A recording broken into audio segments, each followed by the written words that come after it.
राधे राधे। मित्रों, जीवन में यदि परेशानियां बढ़ गई हैं और समाधान नहीं मिल रहा, तो यह वीडियो आपके लिए है। भगवान श्री कृष्ण की अनमोल वाणी इसमें सुनने को मिलेगी। रात को उनकी वाणी सुनने से थकान और चिंता दूर होती है। जैसे अर्जुन को गीता ने मार्ग दिखाया, वैसे ही आज भी श्री कृष्ण गीता के माध्यम से हमारे साथ हैं। इसलिए वीडियो को अंत तक देखिए और मोरल स्टोरी 11x चैनल को सब्सक्राइब करें। मित्रों, श्री कृष्ण कहते हैं, कभी भी यूं ही समय बिताने के लिए किसी के जज्बातों से मत खेलो। जीवन सिर्फ एक बार मिलता है, पर हर सुबह एक नई राह चुनने का अवसर जरूर देता है। इस संसार में सबसे वजनी शब्द मतलब होता है, क्योंकि जैसे ही मतलब पूरा होता है, सबसे गहरा रिश्ता भी हल्का पड़ने लगता है। जिस व्यक्ति को दिल से चाहा जाता है, वही कई बार तुम्हारी कमजोरियों को पहचानकर सबसे अधिक लाभ उठा लेता है। क्षमा करना आना चाहिए, लेकिन बार बार ठगे जाने को आदत मत बनने दो। जिंदगी में कुछ हासिल जरूर करो, पर ऐसा बनो कि लोग तुम्हारा सम्मान करें। समय कभी ही सागी भी हालचाल नहीं पूछता, वह हमेशा हैसियत का हिसाब लेता है। रिश्ते जरूर बनाओ, मगर उन पर उम्मीदों का बोझ मत ला दो।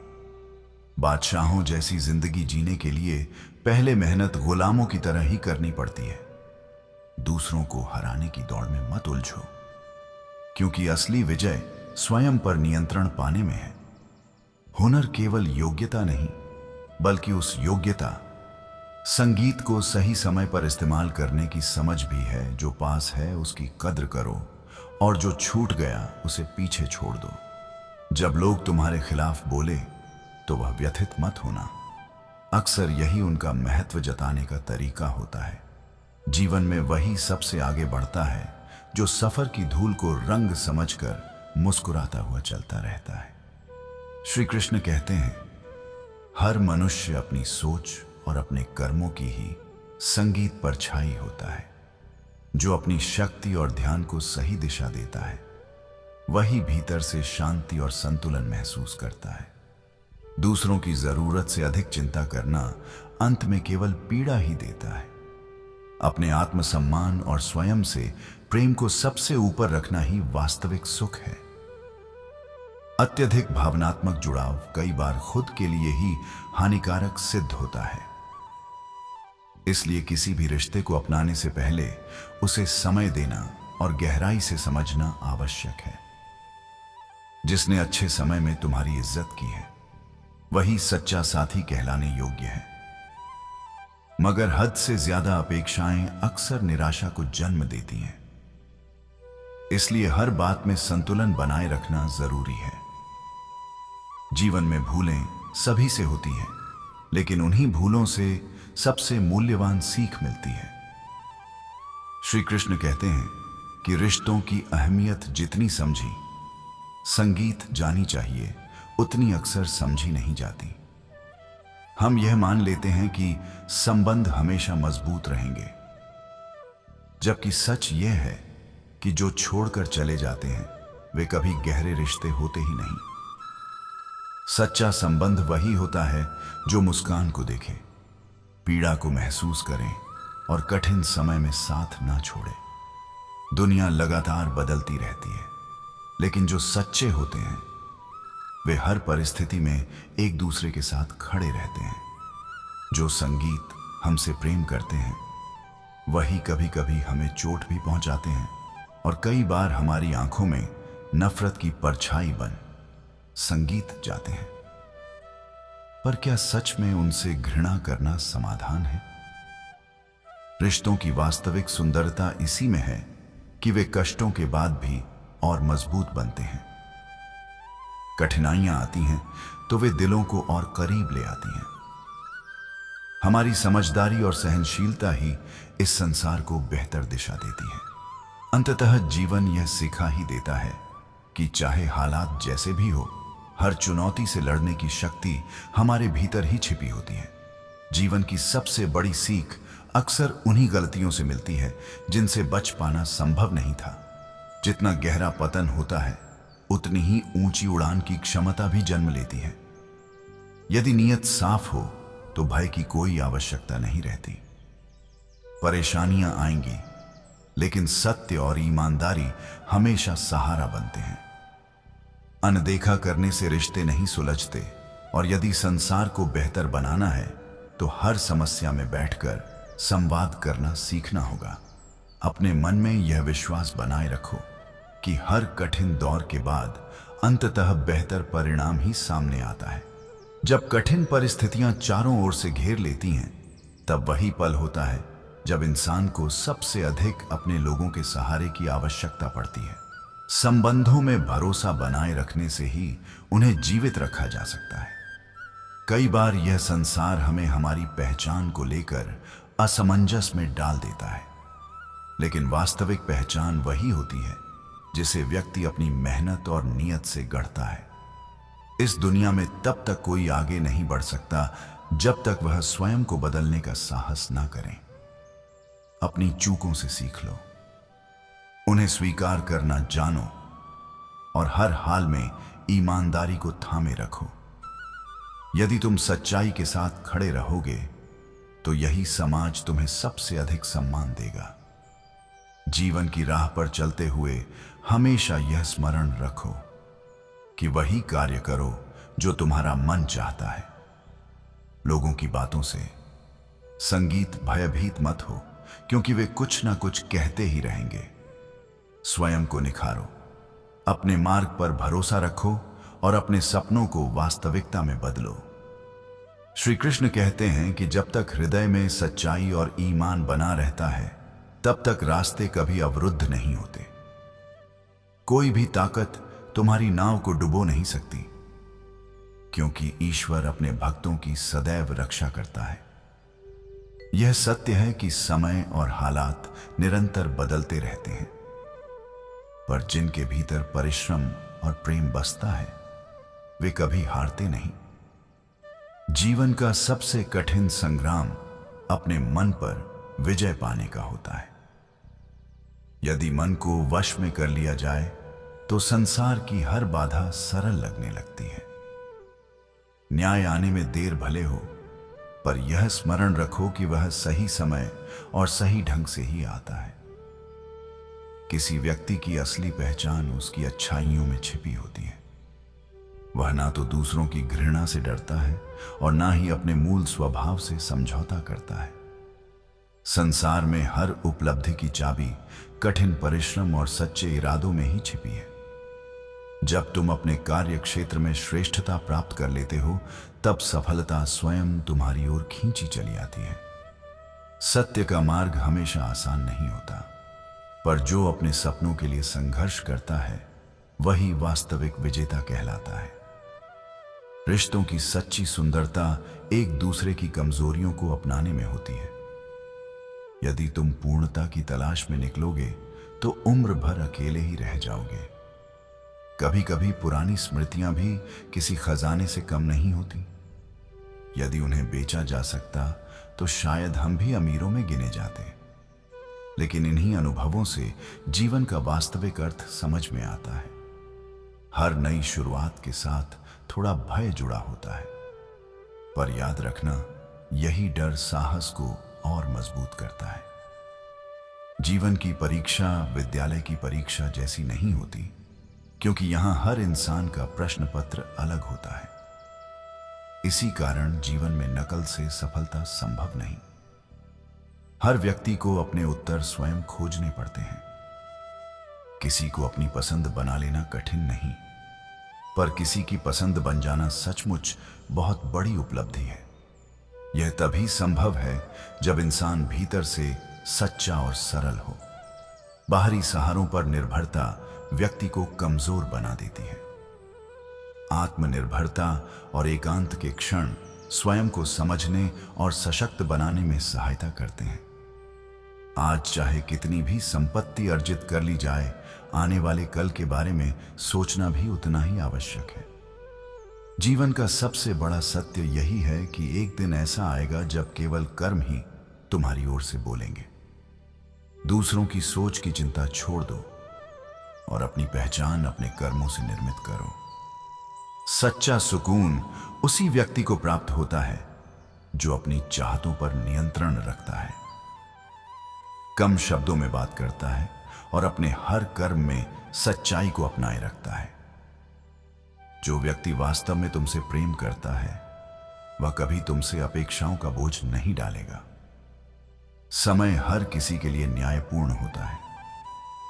वही तुम्हें तुम्हारी सही दिशा और गलत कदमों का एहसास कराता है। पर यह भी याद रखना चाहिए कि वक्त के साथ तुम्हारी संगीत भूलें हंसी का विषय बन सकती है और कभी कभी हंसी ही सबसे बड़ी भूल का रूप ले लेती है। रिश्तों की बुनियाद भावनाओं पर होनी चाहिए, लेन देन पर नहीं। जो लोग बाहर से सरल और अच्छे दिखाई देते हैं, जरूरी नहीं कि भीतर से भी वैसे ही हो। प्रसन्न रहने का सबसे सरल उपाय यही है कि अपनी सारी अपेक्षाएं केवल ईश्वर से रखो, संसार से नहीं।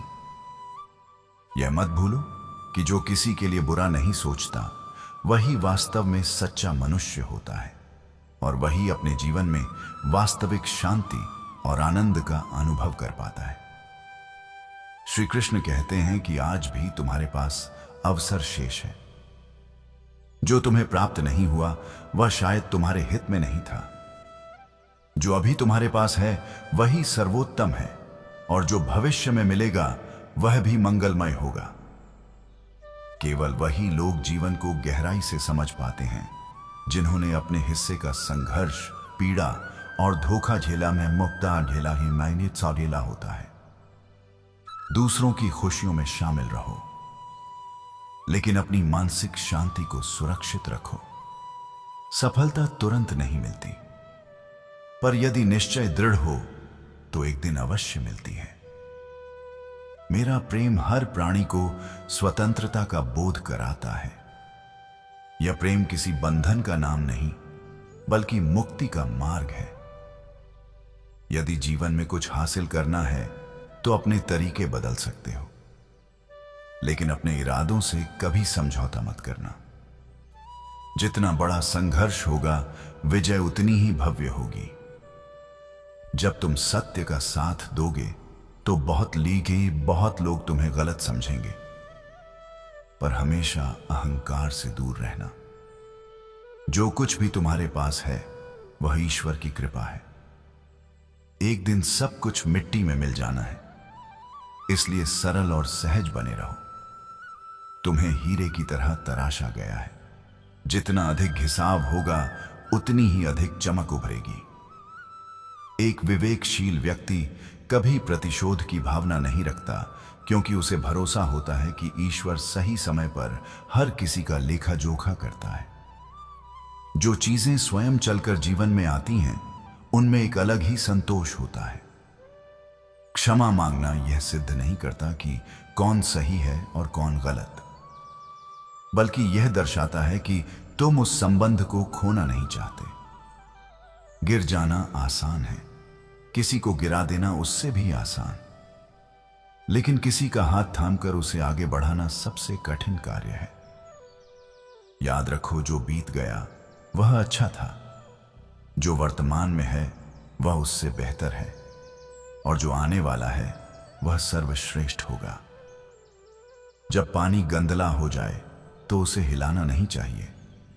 शांत रहने देने से मैल स्वयं नीचे बैठ जाता है। जीवन में भी कठिन समय आने पर शांति रखकर ही सही निर्णय लिया जाना चाहिए।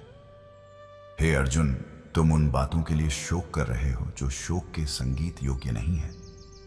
यह जीवन एक दुर्लभ अवसर है जहां तुम हर संभव उपलब्धि प्राप्त कर सकते हो। हमारी सारी कोशिशें जहां समाप्त होती हैं, वहीं से ईश्वर का कार्य आरंभ होता है। जो लोग दूसरों के साथ अन्याय करते हैं, उन्हें यह समझना चाहिए कि हर कर्म का फल निश्चित होता है। कोई भी रिश्ता केवल हमारी इच्छा से नहीं बनता, यह ऊपर वाले की योजना होती है। इसी प्रकार जीवन में की गई हर भलाई किसी न किसी रूप में लाभ अवश्य देती है, चाहे वह तुरंत दिखाई ना दे। ईश्वर हमारे हर कर्म, हमारी हर नियत और हर प्रयास को देखता है और उसी के अनुसार हमें परिणाम प्रदान करता है। मित्रों, क्या आपने कभी किसी वृद्ध इंसान को किसी देवालय की सीढ़ियों पर बैठकर सिसकते हुए देखा है? या कभी किसी बूढ़ी मां को घर के आंगन के एक सिरे में खामोशी से अपनी पलकों से आंसू पोंछते हुए महसूस किया है, जब उसका ही बेटा उसे अनदेखा कर आगे निकल जाता है? संभव है आपने यह दृश्य देखा हो या शायद नहीं, क्योंकि आज के समय में हम सभी अपने पने मोबाइल की दुनिया में इतने डूब चुके हैं कि घर में बैठे बुजुर्गों की कराहती सांसों की गूंज भी हमारे कानों तक नहीं पहुंचती। लेकिन आज मैं आपको वही करुण ध्वनि सुनाना चाहता हूं, वह वेदना जो उस हृदय से निकलती है जिसने पूरा जीवन अपनों की खुशियों के लिए अर्पित कर दिया और अंत में उन्हीं अपनों की दृष्टि में महत्वहीन बन गया। क्या यह सत्य नहीं कि बुढ़ापा स्वयं में भयावह नहीं होता? भयावह बनती है उपेक्षा, वह अनदेखी, वह तिरस्कार और वह सुना अकेलापन। जब जीवित रहते हुए संगीत भी व्यक्ति किसी के लिए आवश्यक नहीं रह जाता। दर्शक साथियों, आज के युग में जैसे ही इंसान युवा होता है, धन कमाने की चिंता उसे घेर लेती है और जैसे ही उम्र ढलने लगती है, तिरस्कार का भय उसे सताने लगता है। आखिर ऐसा क्यों होता है? क्योंकि हमने जीवन तो जिया, लेकिन समझ के साथ नहीं। हमने हर किसी के लिए त्याग किया, हर रिश्ते को प्राथमिकता दी, पर स्वयं के भविष्य के लिए कुछ भी संजोकर नहीं रखा। और जब जीवन की संध्या आती है, तब वही संबंध जिनके लिए हमने अपने अरमानों को त्याग दिया था, वही रिश्ते हमें एकाकी छोड़ देते हैं। आज की इस कथा में हम उन 3 आवश्यक कर्मों की चर्चा करेंगे जिन्हें यदि आपने समय रहते नहीं अपनाया, तो एक दिन ऐसा क्षण अवश्य आएगा जब आप चाहेंगे कि कोई आपके पास आकर 2 शब्द बोल दे, पर चारों ओर सभी अपने पने कार्यों में व्यस्त होंगे और आप केवल निर्जीव दीवारों से संवाद करते रह जाएंगे। इसलिए आज रुकिए, मनन कीजिए और ध्यान से सुनिए, क्योंकि जो मैं साझा करने जा रहा हूं वह किसी ग्रंथ में लिखा हुआ नहीं मिलेगा। वह तो उन नम आंखों से बहकर आई हुई सच्चाई है जिन्हें जीवन के हर पड़ाव पर छल ही मिला। यदि आप यह चाहते हैं कि आपका वृद्धावस्था का जीवन भी आदर और सम्मान से परिपूर्ण हो, कि आपकी संतान आपको सिर आंखों पर बिठाए, तो प्रतिदिन प्रातः काल उठते ही यह 3 कर्म अवश्य अपनाने चाहिए। आइए जानते हैं वे 3 जीवन संरक्षक सिद्धांत जो आपको बुढ़ापे में तन्हाई नहीं बल्कि सम्मान का आशीर्वाद देंगे। किंतु आगे बढ़ने से पूर्व मेरा समस्त भाइयों, माताओं, बहनों तथा समस्त संगीत राम भक्तों से विनम्र अनुरोध है कि इस कथा को पूर्ण श्रद्धा और भक्ति भाव के साथ अवश्य श्रवण करें। मित्रों, यह कथा अत्यंत प्राचीन काल की है, उस समय की जब पृथ्वी पर धर्म की प्रतिष्ठा और न्याय की प्रतिध्वनि चारों ओर सुनाई देती थी। उस युग में एक धर्मपरायण राजा का शासन अत्यंत विस्तृत और समृद्ध था। चारों दिशाओं में सुख, शांति और समृद्धि का वास था और उस राजा की न्यायप्रियता की ख्याति दूर दूर तक फैली हुई थी। उस काल में यह परंपरा प्रचलित थी कि राजा अनेक विवाह करते थे और अपनी सभी रानियों को अपने महल में सम्मान पूर्वक स्थान प्रदान करते थे। उसी मर्यादा का पालन करते हुए उस राजा ने भी अनेक विवाह किए, किंतु उसकी कोई संतान नहीं थी। केवल एक ही पुत्र था जिसे उसने अत्यंत प्रेम, स्नेह और लाड़ दुलार के साथ पाला पोसा।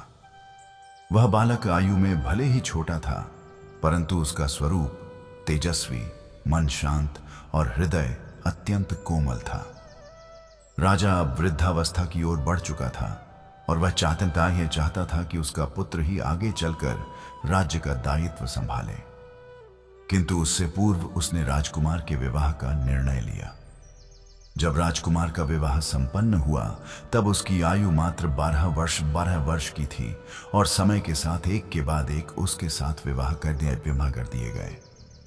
फिर एक दिन राजा ने यह निश्चय किया कि अब समय आ गया है कि वह अपने पुत्र को राज्य का उत्तराधिकारी घोषित करें, और उसी दिन उसने अपने उस किशोर पुत्र को प्रजा के समक्ष राजा घोषित कर दिया। अब वह नवयुवक राजा एक ओर राज्य की जिम्मेदारियां निभा रहा था और दूसरी ओर गुरुकुल में जाकर विद्या अध्ययन भी कर रहा था। प्रतिदिन वह प्रातः काल उठकर विधि पूर्वक गुरुकुल जाया करता था। एक दिन जब वह नियमानुसार गुरुकुल की ओर जा रहा था तब मार्ग में उसकी भेंट एक पनिहारण स्त्री से हुई जो जल भरने आई थी। वह स्त्री अत्यंत सौम्य, शालीन और सुंदर थी। उसने विनम्र भाव से पूछा, महाराज, आप प्रतिदिन इस मार्ग से कहां जाते हैं? राजकुमार ने मधुर वाणी में उत्तर दिया कि मैं विद्या अर्जन के लिए गुरुकुल जाता हूं। पनिहारण मुस्कुराते हुए बोली, यह संगीत तो अत्यंत प्रशंसनीय है। क्या आप मुझे यह बता सकते हैं कि वहां आप कौन कौन से शास्त्र पढ़ते हैं? तब राजा ने श्रद्धा भाव से वह सब कुछ बताया जो उसके गुरु उसे सिखाते थे। इसके पश्चात वह स्त्री कुछ गंभीर होकर बोली, महाराज, क्या आपने त्रया चरित्र का अध्ययन किया है? यह सुनकर राजा कुछ विस्मित हुआ और बोला, नहीं देवी, मैंने तो इसका नाम भी कभी नहीं सुना। यह किस प्रकार का शास्त्र है? तब उस स्त्री ने हल्की मुस्कान के साथ कहा, हे राजन, फिर आपके समस्त अध्ययन का क्या लाभ, जब आपने स्त्री स्वभाव को समझने वाले इस ग्रंथ का अध्ययन ही नहीं किया। राजकुमार और अधिक चकित हुआ और उसके मन में जिज्ञासा जागृत हुई। वह स्त्री आगे बोली, आप त्रय चरित्र अवश्य पढ़िए, यह जीवन के लिए अत्यंत आवश्यक है। तब राजकुमार ने विनम्रता से सिर झुकाकर कहा, कृपया आप मुझे यह भी बता दीजिए कि यह वास्तव में है क्या? तब उस देवी स्वरूपा स्त्री ने कहा, आप यह प्रश्न अपने गुरु से कीजिए, वही आपको इसका सही ज्ञान देंगे। किंतु मैं इतना अवश्य कहूंगी कि जब तक यह ग्रंथ नहीं पढ़ोगे तब तक तुम्हारा ज्ञान अधूरा ही रहेगा। इतना कहकर वह स्त्री आगे बढ़ गई और राजकुमार के मन में विचारों का सागर उमड़ पड़ा। उसी क्षण राजकुमार ने मन ही मन प्रण किया, मैं अभी गुरुकुल जाकर अपने आचार्य से इस जिज्ञासा का समाधान अवश्य पूछूंगा। ऐसा निश्चय कर वह तत्काल गुरुकुल पहुंचा और विधि पूर्वक अपने गुरु के चरणों में साष्टांग दंडवत प्रणाम किया। किंतु उसके अंतर मन में एक तीव्र वेदना उठ रही थी कि आखिर मेरे गुरु ने मुझे आज तक त्रय चरित्र का ज्ञान क्यों नहीं दिया। उसके नेत्रों में क्रोध का भाव नहीं था, बल्कि जानने की तीव्र ज्वाला प्रज्वलित थी। उसका मुखंडल तप रहा था, जैसे कोई तपस्वी किसी गूढ़ रहस्य को प्राप्त करने के लिए व्याकुल हो। उसे इस अवस्था में देखकर गुरुदेव का हृदय द्रवित हो उठा और उन्होंने करुणा से पूछा, वत्स, आज तुम्हारा मुख संगीत इस प्रकार क्यों दहक रहा है? तुम्हारी आंखों में यह तीक्ष्ण अग्नि क्यों प्रकट हो रही है? क्या कोई ऐसी पीड़ा है जो तुम्हारे अंतकरण को भीतर ही भीतर जलाई जा रही है? तब राजकुमार ने भावनाओं से भरे स्वर में कहा, गुरुदेव, आपने मुझे धर्म का मर्म सिखाया, नीति और शास्त्रों का ज्ञान दिया, युद्ध कला से परिचित कराया। फिर एक विषय ऐसा क्यों रहा जिसे आपने मुझसे छिपाए रखा? आपने मुझे त्रय चरित्र का अध्ययन क्यों नहीं कराया? क्या यह कोई ऐसा रहस्य है जिससे मुझे जानबूझकर दूर रखा गया? गुरुदेव ने अत्यंत शांत स्वर में उत्तर दिया, पुत्र, वह विद्या सामान्य नहीं है, वह अग्नि स्वरूप है। त्रय चरित्र को पढ़ना और उसे समझ पाना बाल्य हृदय के लिए सरल नहीं होता। उसमें गहनता है, माया है और सत्य तथा छल का ऐसा संगम है जिसमें प्रविष्ट होने वाला स्वयं को भी विस्मृत कर सकता है। तब राजा ने विनय पूर्वक आग्रह करते हुए कहा, गुरुदेव, मैं कोई साधारण विद्यार्थी नहीं हूं। मैं एक राज्य का भावी उत्तराधिकारी हूं। मुझे संगीत, संसार के प्रत्येक स्वरूप का ज्ञान होना आवश्यक है। आप चिंता न करें, मैं स्वयं को संभाल लूंगा। आप केवल मुझे यह विद्या प्रदान करें। यह सुनकर गुरु कुछ क्षण मौन रहे, फिर गंभीर स्वर में बोले, हे राजकुमार, जब तुमने दृढ़ संकल्प कर लिया है तो मैं तुम्हें रोक नहीं सकता, किंतु यह स्मरण रहे कि जब तक यह विद्या पूर्ण ना हो जाए तब तक तुम्हें इसी गुरुकुल में रहना होगा। क्या तुम इस नियम को स्वीकार करते हो? तब राजा ने बिना किसी हिचक के कहा, गुरुदेव, मैं आपकी शरण में हूं। जब तक यह ज्ञान दूमा यह ज्ञान पूर्ण संगीत नहीं हो जाता, मैं यहीं निवास करूंगा। इसके पश्चात गुरु ने उसे त्रया चरित्र की विद्या प्रदान करनी आरंभ की। दिन बीतते गए, ऋतुएं बदलती रहीं और पूरे 1 वर्ष तक वह राजा उस ज्ञान की गहराइयों में डूबा रहा। प्रत्येक श्लोक, प्रत्येक कथा और प्रत्येक संकेत को वह पूर्ण एकाग्रता से आत्मसात करता रहा। जब 1 वर्ष की अवधि पूर्ण हुई तो एक दिन गुरुदेव संगीत ने स्नेहपूर्वक कहा, वत्स, अब तुम्हारी साधना सफल हो चुकी है। अब तुम अपने राज्य लौट जाओ। प्रजा के प्रति तुम्हारा कर्तव्य तुम्हारी प्रतीक्षा कर रहा है। अब तुम्हें यहां लौटने की आवश्यकता नहीं है। राजा ने श्रद्धा से सिर झुकाकर आशीर्वाद लिया और प्रस्थान को उद्यत हुआ। तभी गुरुदेव ने उसे रोक लिया और कहा, पुत्र, जाते समय मैं तुम्हें एक अनमोल उपहार देना चाहता हूं। ऐसा वरदान जो जीवन के प्रत्येक कठिन क्षण में तुम्हारे सहायक बनेगा। वह राजकुमार जो अब ज्ञान और तप से परिपूर्ण राजा बन चुका था। गुरुदेव की यह बात सुनकर उसके मन में गहरा कौतूहल उत्पन्न हुआ और वह सोचने लगा कि ऐसा कौन सा उपहार है जो मेरे पास अभी तक नहीं है और जो मेरे जीवन में अत्यंत उपयोगी सिद्ध होगा। तभी गुरुदेव अपनी पावन कुटिया से बाहर आए और उनके हाथ में एक छोटा सा दिव्य गुटखा था। उन्होंने स्नेह से कहा, वत्स, आज मैं तुम्हें यह चमत्कारी गुटखा प्रदान कर रहा हूं। इसमें अद्भुत शक्ति है। जब तुम इसे अपने कानों में धारण करोगे तब कोई भी तुम्हें पहचान नहीं पाएगा, परंतु तुम सबको पहचान सकोगे। राजा ने हाथ जोड़कर कहा, गुरुदेव, जैसी आपकी आज्ञा। तब गुरुदेव बोले, पुत्र, इस गुटखे को लेकर आज रात्रि के 12 प्रहर अर्थात ठीक 12 बजे अपने राजमहल से बाहर निकलना। पूर्व दिशा में स्थित वन में जाकर इसे अपने कानों में लगाकर शांत भाव से एक स्थान पर खड़े रहना। वहां तुम्हें जो दृश्य दिखाई देगा वही तुम्हारी अगली परीक्षा होगी। राजा ने विनम्रता से प्रणाम कर कहा, गुरुदेव, मैं आपकी आज्ञा का पालन अवश्य करूंगा। इसके बाद वह दिव्य गुटखा लेकर अपने महल लौट आया। दिन में वह राज्य कार्यों में संलग्न रहा, न्याय करता रहा और प्रजा की सेवा करता रहा। संध्या ढलने के बाद जब रात्रि का प्रथम प्रहर बीत गया और सभी रानियां विश्राम को चली गईं, तो वह निशब्द उठ खड़ा हुआ। उसने गुरुदेव का दिया हुआ गुटखा साथ लिया और राजमहल से बाहर निकल पड़ा। पूर्व दिशा की ओर बढ़ते हुए जब वह वन की नीरवता में पहुंचा तो ठीक अर्धरात्रि के समय उसने उस गुटखे को अपने कानों में लगा लिया और एक वृक्ष की छाया में स्थिर खड़ा हो गया।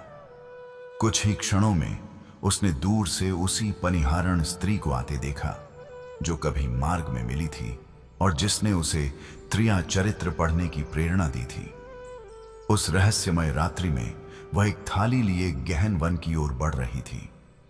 राजा ने तुरंत उसे पहचान लिया कि यह वही स्त्री है, किंतु वह उसे नहीं पहचान संगीत सकी, क्योंकि गुटखे का प्रभाव कार्य कर रहा था। तब राजा मन ही मन सोचने लगा कि यह स्त्री इतनी रात में अकेली इस वन में क्यों जा रही है। यह थाली किसके लिए है और इतनी उतावली क्यों है? क्या इसके पीछे कोई ऐसा रहस्य है जिससे मैं अब तक अनभिज्ञ हूं? यह सोचते हुए वह राजा अत्यंत संयम और सावधानी के साथ स्वयं को छिपाता हुआ उसके पीछे बढ़ने लगा। जिस दिशा में वह पनिहारण जा रही थी, वहां कुछ दूरी पर एक कुटिया स्थित थी जो देखने में एक साधु का आश्रम प्रतीत होती थी, पर वास्तव में वहां निवास करने वाला व्यक्ति कोई साधु नहीं बल्कि एक मायावी तांत्रिक और छलपूर्ण जादूगर था, जिसके पास एक रहस्यमयी पोटली थी जिसमें विचित्र और भयावह शक्तियां समाई हुई थीं। राजा बिना कोई आहट किए उस कुटिया के समीप पहुंचा और एक घने वृक्ष की आड़ में स्वयं को छिपा लिया। अब वह प्रत्येक दृश्य को देख रहा था, हर शब्द को सुन रहा था और प्रत्येक भाव को भीतर तक अनुभव कर रहा था। उसके मन में यह कांतामय संगीत जानने की तीव्र उत्कंठा थी कि यह पनिहारण और यह तथाकथित साधु आगे क्या करने वाले हैं और कौन सा गढ़ रहस्य अब प्रकट होने वाला है। तभी उस छद्म साधु ने कठोर और रूखे स्वर में कहा, अरे पनिहारण, आने में इतनी देर क्यों कर दी? कहां उलझ गई थी? हम तो कब से तेरी प्रतीक्षा कर रहे थे। यह सुनकर पनिहारण ने दोनों हाथ जोड़कर अत्यंत दीन भाव से उत्तर दिया कि महाराज, हमारा विवाह हो चुका है और हमारे पति आज हमें लेने आए थे। कल वे हमें अपने साथ ले जाएंगे। उनकी सेवा करते करते और उन्हें सुलाने में समय लग गया, इसलिए यहां आने में देर हो गई। यह सुनते ही उस तांत्रिक के मन में वासना और विकार जाग उठा और उसने कठोरता से कहा, तो अब तू अपने पति के साथ जाना चाहती है? फिर यहां मेरे पास क्यों आई है? लौट जा उसी के पास। अब मुझसे संबंध रखने का तुझे कोई अधिकार नहीं। यह सुनते ही पनिहारण भयभीत हो गई और आंखों में आंसू भरकर कहने लगी कि महाराज, मैं आपके बिना नहीं रह सकती, आप ही मेरे सर्वस्व हैं। उसकी यह बात सुनकर उस तांत्रिक ने अपनी कुटिल योजना को साकार करने का निश्चय कर लिया और गंभीर स्वर में बोला, यदि सच में मेरे बिना नहीं रह सकती तो तुझे एक कार्य करना होगा।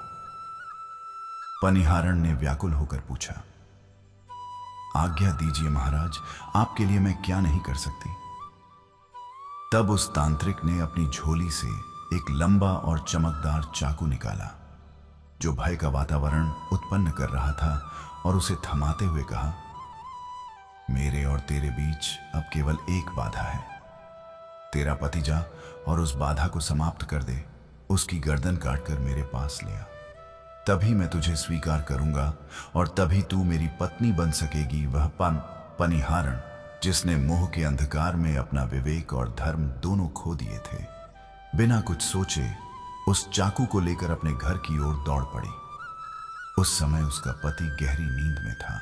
वह सीधे उसके पास पहुंची और उस निष्कलंक निश्चिंत पति की गर्दन चाकू से काट दी।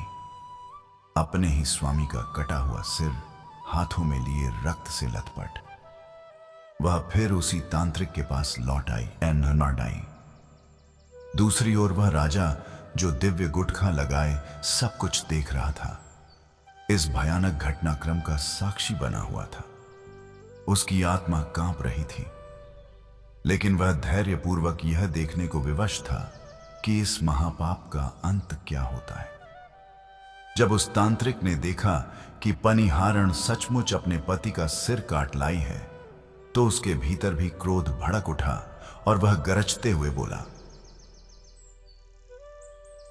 संगीत, अरे अधम स्त्री, तू कैसी है? जिस पति के साथ तेरे फेरे हुए, जिसे तूने जीवन साथी कहा, उसी की तूने हत्या कर दी। तू किसी के योग्य नहीं है। तू चाहती है कि मैं तुझ पर विश्वास करूं। मैं मूर्ख नहीं हूं। संगीत। फिर वह और कठोर होकर बोला, अब यहां से तुरंत भाग जा और दोबारा कभी मेरे सामने मत आना। यदि फिर दिखाई दी तो तुझे प्राणों से हाथ धोना पड़ेगा। इन शब्दों को सुनते ही पनिहारण के पैरों तले जमीन खिसक गई। उसका सारा मोह और भरोसा उसी क्षण टूटकर बिखर गया। वह ना रो सकी, ना कुछ कह सकी, बस अपने मृत पति का सिर उठाकर चुपचाप अपने घर लौट आई। घर पहुंचकर उसने कटी हुई गर्दन को धड़ से जोड़ दिया और मौन होकर बैठ गई। ना कोई आशा शेष रही, ना कोई उत्तर, केवल पश्चाताप और अधर्म की भयावह निस्तब्धता चारों ओर फैल गई। जैसे ही प्रातः काल की किरणें धरती पर उतरी, उस परिनिहारण का हृदय जो रात्रि में पाप से भर गया था, अब पश्चाताप से फूट पड़ा और वह अपने मृत पति के पास बैठकर रोने और चिल्लाने लगी। उसकी करुण पुकार से आकाश और धरती गूंज उठे। वह विलाप करते हुए कहने लगी कि देखो, किसी ने मेरे पति की हत्या कर दी, मेरे जीवन का आधार छीन लिया। उसी ओर जब यह हृदय विदारक दृश्य घट रहा था, दूसरी ओर वह धर्मात्मा राजा जो रात्रि का साक्षी था, सब कुछ देख चुका था। जैसे ही परिनिहारण के रोने की आवाज गांव तक पहुंची, सारे गांव वाले उसके घर की ओर दौड़ पड़े। लोग उसे देखकर शोक से भर गए और उसकी पीड़ा ने सभी के हृदय को दहला दिया। गांव वालों ने पति की निर्जीव देह को उठाया और अंतिम संस्कार के लिए गांव के बाहर की ओर चल पड़े, और वह पनिहारण भी शोक का आवरण ओढ़े विलाप करती हुई उस शव के पीछे भागी जा रही थी। राजा जो सत्य जानता था, वह भी गांव वालों के मध्य एक साधारण व्यक्ति का वेश धारण कर मौन भाव से उनके पीछे चल रहा था। पनिहारण अब अपने अभिनय को और अधिक तीव्र बना रही थी। वह भागती हुई विलाप कर रही थी और बार बार यही दोहरा रही थी कि मैं अपने पति के साथ ही सती हो जाऊंगी। जब मेरे स्वामी संसार में नहीं रहे तो मेरे जीवित रहने का क्या प्रयोजन है। अब मेरे जीवन का कोई मूल्य नहीं बचा, मेरा अस्तित्व ही समाप्त हो गया है। इसलिए मैं अपने पति के साथ ही सती हो जाऊंगी। राजा यह सब देख रहा था। उसके हाव भाव, उसकी वाणी, उसकी आंसुओं से भरी आंखों के पीछे छिपा पाखंड, सब कुछ राजा की दृष्टि से ओझल नहीं था। राजा के अधरों पर क्षण भर के लिए एक हल्की सी मुस्कान उभरी और उसने बहुत संगीत मंद स्वर में कहा, त्रिया चरित्र जाने ना कोई कसम मार के सती हुई। यह वाक्य जैसे ही राजा के मुख से निकला, पनिहारण के कानों में पड़ गया। गांव के अन्य लोगों को उस कथन का वास्तविक अर्थ समझ में नहीं आया, किंतु पनिहारण तुरंत पहचान गई कि यह वही राजा है जिसने संपूर्ण सत्य जान लिया है। उसने सिर उठाकर तीखे स्वर में कहा, राजा साहब, आप मुझ पर व्यंग कर रहे हैं। कोई बात नहीं, मैं फिर भी सती हूंगी, किंतु सती होने से पूर्व मैं आपसे एक बात कहना चाहती हूं। कृपा करके उसे ध्यानपूर्वक सुन लीजिए। राजा ने शांत भाव से कहा, कहो, क्या कहना चाहती हो? ऐसा कौन सा रहस्य है जिसे तुम जाते जाते प्रकट करना चाहती हो? पिहारण ने दृढ़ और स्थिर स्वर में कहा, महाराज, मेरी यह बात स्मरण रखिएगा। जब भी आपके जीवन में कभी ऐसा अवसर आए कि आपको चटाई पर बैठना पड़े, तो कृपया पहले उस चटाई को झाड़ लेना, उसके बाद ही बैठना। राजा थोड़ा चकित हुआ और बोला, पनिहारण, यह कैसी विचित्र बात कह रही हो? हम तो एक राजा हैं, हमें चटाई पर बैठने की आवश्यकता ही कहां पड़ेगी। तब पिहारण संगीत ने पुनः उसी गंभीर स्वर में कहा, महाराज, मैं फिर कहती हूं, यदि कभी भी आपको चटाई पर बैठना हो तो उसे अवश्य झाड़ लेना, क्योंकि चटाई के नीचे बहुत कुछ ऐसा छिपा हो सकता है जो चुभ भी सकता है और धोखा भी दे सकता है। राजा ने शांत स्वर में उत्तर दिया, ठीक है। इसके पश्चात वह पनिहारण वास्तव में अपने पति की चिता पर बैठ गई और सती हो गई। अग्नि की ज्वालाओं में उसने अपना शरीर त्याग दिया। किंतु उस कर्म के पीछे जो गहन अधर्म छिपा था, उसे वह अपने साथ ही ले गई। उसी क्षण उसका जीवन समाप्त हो गया। राजा ने उसके अंतिम संस्कार की सभी व्यवस्थाएं करवाईं और फिर गंभीर और शांत मन से अपने महल लौट आया। पूरा दिन बीत गया, किंतु राजा के हृदय में पनिहारण के कहे हुए शब्द बार बार गूंजते रहे कि चटाई को झाड़कर ही बैठना। राजा उस कथन का अर्थ स्पष्ट रूप से समझ नहीं सका, पर उसे पूरी तरह विस्मृत भी नहीं कर पाया। कुछ दिवस व्यतीत हुए और राजा पुनः अपने राज्य के कार्यों में व्यस्त हो गया। धीरे धीरे वह बात उसकी स्मृति के किसी कोने संगीत में दबने लगी। तभी एक रात्रि सी राजा के मन में विचार उत्पन्न हुआ कि क्यों ना आज रात्रि में स्वयं अपने राज्य की वास्तविक स्थिति को देखा जाए। क्या वास्तव में सब कुछ वैसा ही है जैसा दिखाई देता है? रात्रि का आधा प्रहर बीत चुका था। राजा ने अपने गुरु द्वारा प्रदत्त उस दिव्य गुटखे को पुनः अपने कानों में धारण किया और पूर्व दिशा की ओर उसी स्थान पर चल पड़ा जहां वह पहले भी खड़ा हुआ था। जैसे ही वह वहां पहुंचा और शांत भाव से गुटखा लगाए खड़ा हुआ, उसकी आंखों के सामने एक ऐसा दृश्य प्रकट हुआ जिसे देखकर वह स्तब्ध रह गया। उसने देखा कि एक और गुप्त मार्ग खुला हुआ है और उसी मार्ग से उसकी 7 रानियां सजे हुए थालों में भोजन लेकर उसी साधु की कुटिया की ओर जा रही हैं। राजा के पांव मानो भूमि में गड़ गए, शरीर शून्य सा हो गया और मन में प्रश्नों का भयंकर तूफान उठ खड़ा हुआ। यह सब क्या हो रहा है? मेरी रानियां इस अर्धरात्रि में गुप्त रूप से उस साधु के पास क्यों जा रही हैं? ऐसा कौन सा रहस्य है जिससे मैं अभी तक अनजान रहा हूं? तभी 7 रानियों में से एक की दृष्टि राजा पर पड़ी, परंतु वह उसे पहचान नहीं सकी, क्योंकि गुटखे के प्रभाव से वह एक साधारण युवक प्रतीत हो रहा था। उस रानी ने उससे कहा, अरे बालक, तुम इतनी रात को यहां क्या कर रहे हो? चलो हमारे साथ चलो और ये थाली उठाकर उस साधु महाराज की कुटिया तक पहुंचा दो। राजा भीतर से विचलित था, किंतु बाहरी रूप से पूर्णतः शांत। उसने बिना कोई शब्द कहे थाली अपने हाथों में ले ली और रानियों के पीछे उसी कुटिया की ओर बढ़ चला। कुछ ही समय में वे सभी साधु महाराज के समीप पहुंच गए।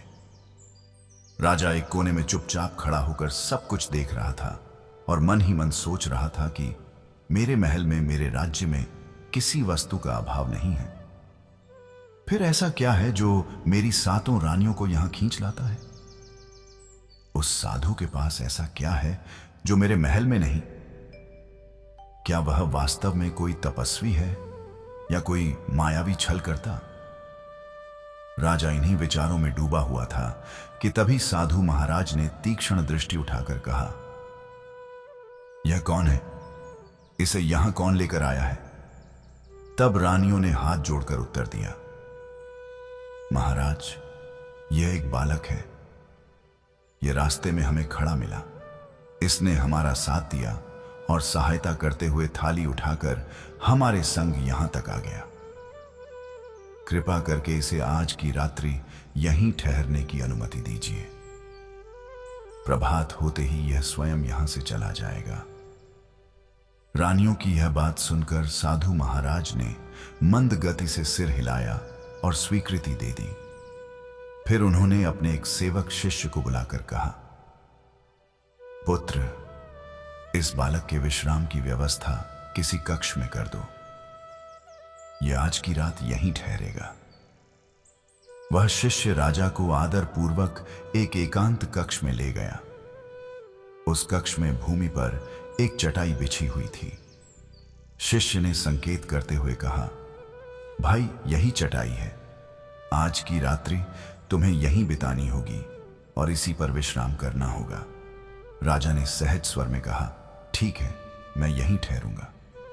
इतना कहकर शिष्य वहां से चला गया और वह कक्ष पूर्णतः सूना हो गया। संगीत। अब राजा वहां अकेला था। राजा ने मन में विचार किया कि अब यहां कोई नहीं है, इसीलिए वह अपने वास्तविक स्वरूप में आ सकता है। यह सोचकर उसने धीरे से अपने कानों से वह दिव्य गुटखा निकाल दिया। जैसे ही उसकी दृष्टि उस चटाई संगीत पर पड़ी, उसे सहसा पनिहारण के अंतिम शब्द स्मरण हुआ आए। राजा साहब जब भी चटाई पर बैठने की स्थिति आए तो पहले उसे झाड़ लेना। राजा ने मन ही मन कहा, संगीत, अब तो वह क्षण आ ही गया है। सचमुच चटाई पर बैठना पड़ रहा है। क्यों ना उस स्त्री की बात को ही मान लिया जाए, संभव है कोई रहस्य छिपा हो। यह सोचकर राजा ने श्रद्धा भाव से चटाई को उठाया और जैसे ही उसने उसे झाड़ा, उसके पैरों तले मानो धरती खिसक गई। चटाई के नीचे एक गहरा और अंधकार से भरा हुआ कुआं था, अत्यंत भयावह और रहस्यमय। राजा ने जब उसमें झांक कर देखा तो भीतर अनेक मनुष्यों की आकृतियां दिखाई दी। वे कैदियों की भांति पड़े थे और उनके चेहरे पीड़ा और यातना से भरे हुए थे। यह दृश्य देखकर राजा का हृदय कांप उठा। तभी कुएं में फंसे व्यक्तियों में से एक ने राजा को पहचान लिया और धीमे स्वर में पुकारा, महाराज, आप यहां कैसे? कृपया शीघ्र यहां से चले जाइए, यह स्थान आपके लिए उचित नहीं है। राजा चौंका, लेकिन संयम रखते हुए संगीत बोला, धीरे बोलो, किसी को आभास ना हो कि मैं यहां हूं। यदि किसी ने सुन लिया तो सारा रहस्य उजागर हो जाएगा। कुएं में बंद उन लोगों ने करुण स्वर में कहा, महाराज, हम तो इस नरक में फंस चुके हैं। अब हमारे लिए कोई मार्ग नहीं बचा। आपसे विनती है कि आप यहां से तुरंत निकल जाइए। यह साधु कोई साधारण तपस्वी नहीं, बल्कि एक मायावी राक्षस है। यह आपको भी इसी कुएं में डाल देगा जैसे हमें डाला है। राजा भय और विवेक के द्वंद्व में पड़ गया और उसने निश्चय किया कि अब एक पल भी यहां रुकना उचित नहीं। किंतु वह यह भूल चुका था कि उसने पुनः अपने कानों में गुटखा नहीं लगाया है। जैसे ही वह अपने प्राण बचाने के लिए वहां से भागा, उसी क्षण साधु और उसकी 7 रानियों की दृष्टि उस पर पड़ गई। राजा को देखते ही रानियां स्तब्ध रह गईं और कांपते स्वर में बोली, महाराज, यह तो हमारे स्वामी हैं। अब सारा भेद खुल गया, सब कुछ प्रकट हो गया और यह हमें देखकर भाग रहे हैं। साधु ने क्रोध से नेत्र फैलाए और गरज कर बोला, क्या देख रही हो मूर्ख स्त्रियों? दौड़ो और अपने राजा पति को पकड़ लाओ। आज की रात इसे यहां से जाने मत देना। 7 रानियां राजा के पीछे दौड़ पड़ी। यद्यपि उनमें इतनी शक्ति नहीं थी कि वे एक वीर योद्धा राजा को पकड़ सके। संगीत, फिर भी उन्होंने प्रयास नहीं छोड़ा और लगातार पीछा करती रही। राजा तीव्र वेग से भागता रहा। कुछ ही दूरी पर एक विशाल नदी आ गई। राजा तैरना जानता था, इसीलिए वह तुरंत नदी में कूद पड़ा और तेजी से तैरकर दूसरे तट पर पहुंच गया। रानियां तैरना नहीं जानती थीं। वे वहीं रुक गईं, असहाय और भयभीत। उन्होंने अपने स्वामी को स्पष्ट रूप से पहचान लिया था, किंतु अब वे कुछ भी करने में असमर्थ थीं। उनकी आंखों में पश्चाताप नहीं, बल्कि अपने पापों के दंड का भय झलक रहा था। थकी हारी और सहमी हुई, वे 7 रानियां पुनः उसी साधु के पास लौट आईं। साधु को देखकर वे रोते हुए कहने लगे, महाराज, अब हम नहीं बच पाएंगे। हमारे पति सब जान चुके हैं। जैसे ही हम महल लौटेंगे वे हमें दंड देंगे। संभव है हमें प्राणों से भी हाथ धोना पड़े। आप ही हमारी रक्षा कीजिए और इस संकट से हमें बचाइए। साधु ने कुछ क्षण ध्यान किया, फिर अपनी मायावी झोली खोली और उसमें से एक जादुई कील निकाली। उसने वह कील रानियों को देते हुए कहा, महल पहुंचकर जब राजा शांत हो जाए तब प्रेम पूर्वक बहलाकर इस कील को उसके मस्तक में ठोक देना। जैसे ही यह कील उसके ललाट में प्रवेश करेगी, वह एक निरी भेड़ में परिवर्तित हो जाएगा। फिर तुम 7 मिलकर उसका अंत कर देना। और इस प्रकार राजा की कथा समाप्त हो जाएगी। साधु के इन वचनों को सुनकर रानियां पहले भयभीत हुईं, किंतु शीघ्र ही उनके मन ने मोह का मार्ग चुन लिया। उन्होंने साधु की आज्ञा स्वीकार की और वह कील लेकर महल की ओर लौट पड़ी। रास्ते में उन्होंने मन ही मन यह निश्चय किया कि राजा का सबसे गहरा अनुराग उसकी सबसे छोटी रानी के प्रति है, वही उसे सबसे अधिक प्रिय है। इसलिए यह भयानक दायित्व उसी से पूरा करवाया जाए। यही सोचकर उन्होंने वह जादुई कील छोटी रानी के हाथ में थमा दी और गंभीर स्वर में कहा कि यह कार्य सबसे कठिन है और इसे पूरा करने की जिम्मेदारी केवल तुम्हारी है। तुम्हें ही यह कील उनके मस्तक में प्रविष्ट करानी होगी। छोटी रानी भीतर ही भीतर भय से कांप रही थी, पर उसने स्वयं को संभालते हुए धीमी आवाज में उत्तर दिया कि जैसा आदेश है वैसा ही होगा। जब सभी रानियां महल में पहुंची तो उन्होंने देखा कि राजा सभा भवन में विराजमान है और उसकी आंखों में प्रचंड क्रोध की अग्नि धधक रही है। राजा ने उन्हें दूर से ही देख लिया और पास आते ही कठोर स्वर में गरज उठा कि वहीं रुक जाओ और भीतर एक भी कदम मत बढ़ाना। पहले यह स्पष्ट करो कि हमारे महल में किस बात की कमी थी। हमने तुम्हें कौन सा सुख नहीं दिया था, फिर भी तुम सभी उस मायावी साधु के पास अंधेरी रात में क्यों जाती रही?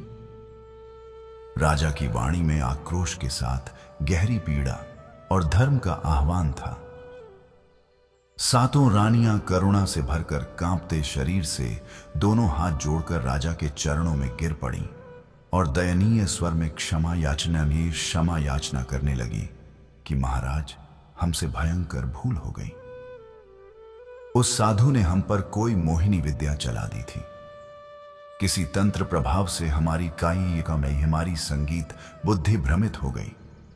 हम अपनी इच्छा से नहीं बल्कि उसके वश में होकर वहां गई थी। अब भविष्य में ऐसा अपराध कभी नहीं होगा, यह हमारा प्रण है। जब वही बात राजा की अत्यंत प्रिय छोटी रानी ने भी नम्रता और प्रेम से कही तो राजा का कठोर हृदय पिघल गया और उसकी आंखों में दया का सागर उमड़ पहुंच। राजा को विश्वास होने लगा कि निश्चय ही किसी मायावी शक्ति ने उन्हें संगीत भ्रमित कर दिया था। गंभीर स्वर में राजा ने आदेश दिया कि अब तुम सब अपने कक्षों में जाकर विश्राम करो। इस प्रकार शेष समय शांतिपूर्वक बीत गया।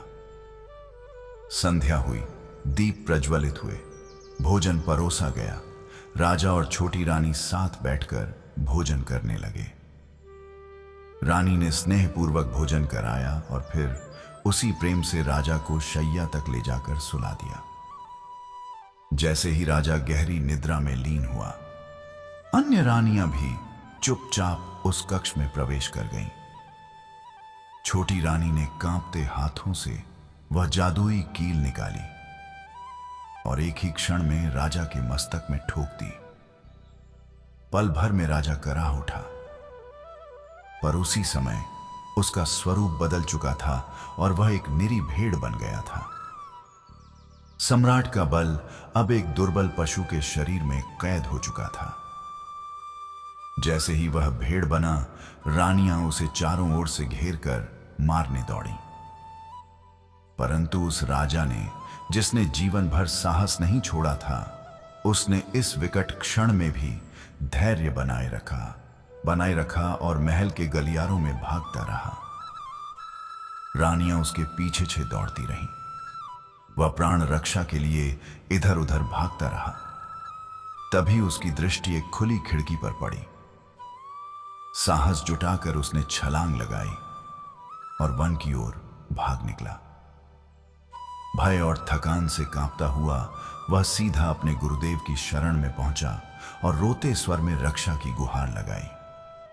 गुरुदेव ने शांत दृष्टि से देखकर कहा कि मैंने पहले ही चेताया था कि त्रिया चरित्र का ज्ञान संकट लाता है, पर तुमने आग्रह किया और अब उसका परिणाम सामने है।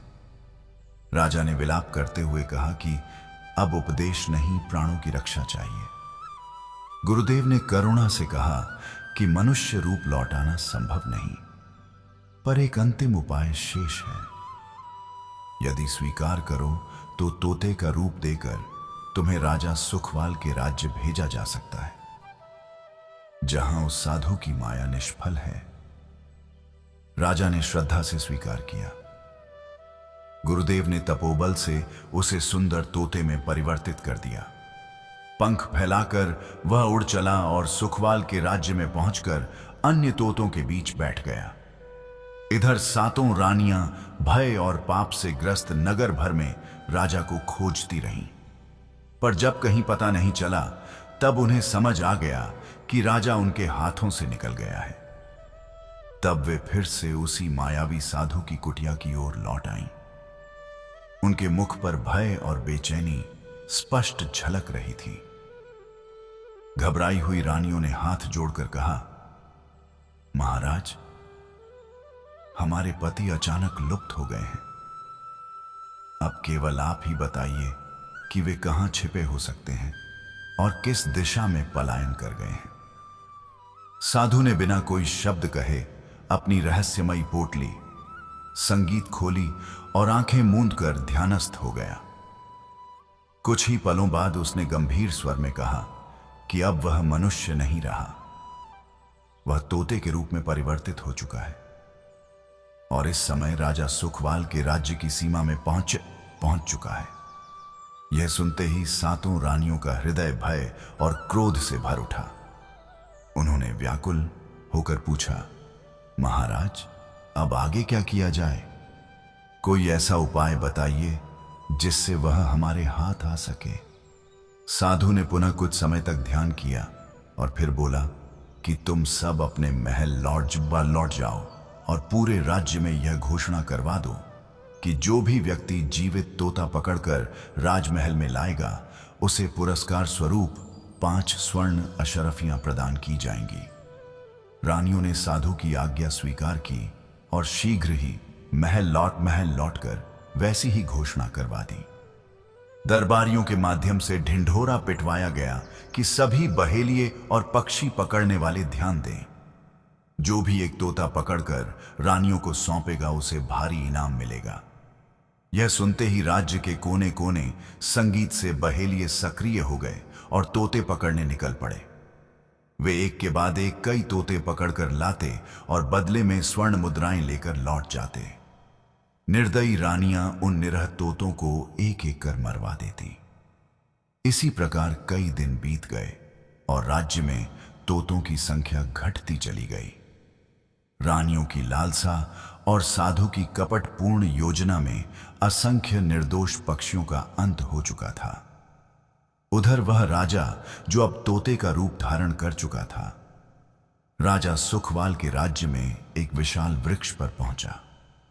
वहां उसने अपने मधुर और ज्ञानपूर्ण वचनों से सभी तोतों का मन मोह लिया। वह उन्हें धर्म, करुणा और सत्य जीवन का मार्ग समझाता। उसके शब्दों में ऐसी शक्ति थी कि सभी तोते उसकी ओर आकृष्ट हो गए। वे एक स्वर में कहने लगे कि यह तोता अत्यंत विवेकशील है और नेतृत्व के योग्य है। इस प्रकार सबने मिलकर उसे अपना तोता राजा स्वीकार कर लिया और वह राजा जो अब एक पक्षी के शरीर में था, शांत और भक्तिपूर्ण जीवन जीने लगा। इधर जब रानियों के राज्य में तोते लगभग समाप्त हो गए तो बहेलिए अन्य राज्यों की ओर निकल पड़े। उन्हीं में से एक बहेलिया राजा सुखवाल के राज्य में आ पहुंचा। उसकी दृष्टि उसी वृक्ष पर पड़ी जहां अनेक तोते निवास करते थे।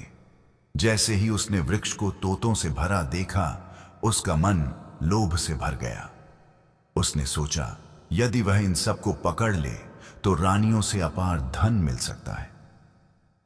वह वृक्ष के समीप झाड़ियों में छिप गया और युक्ति सोचने लगा।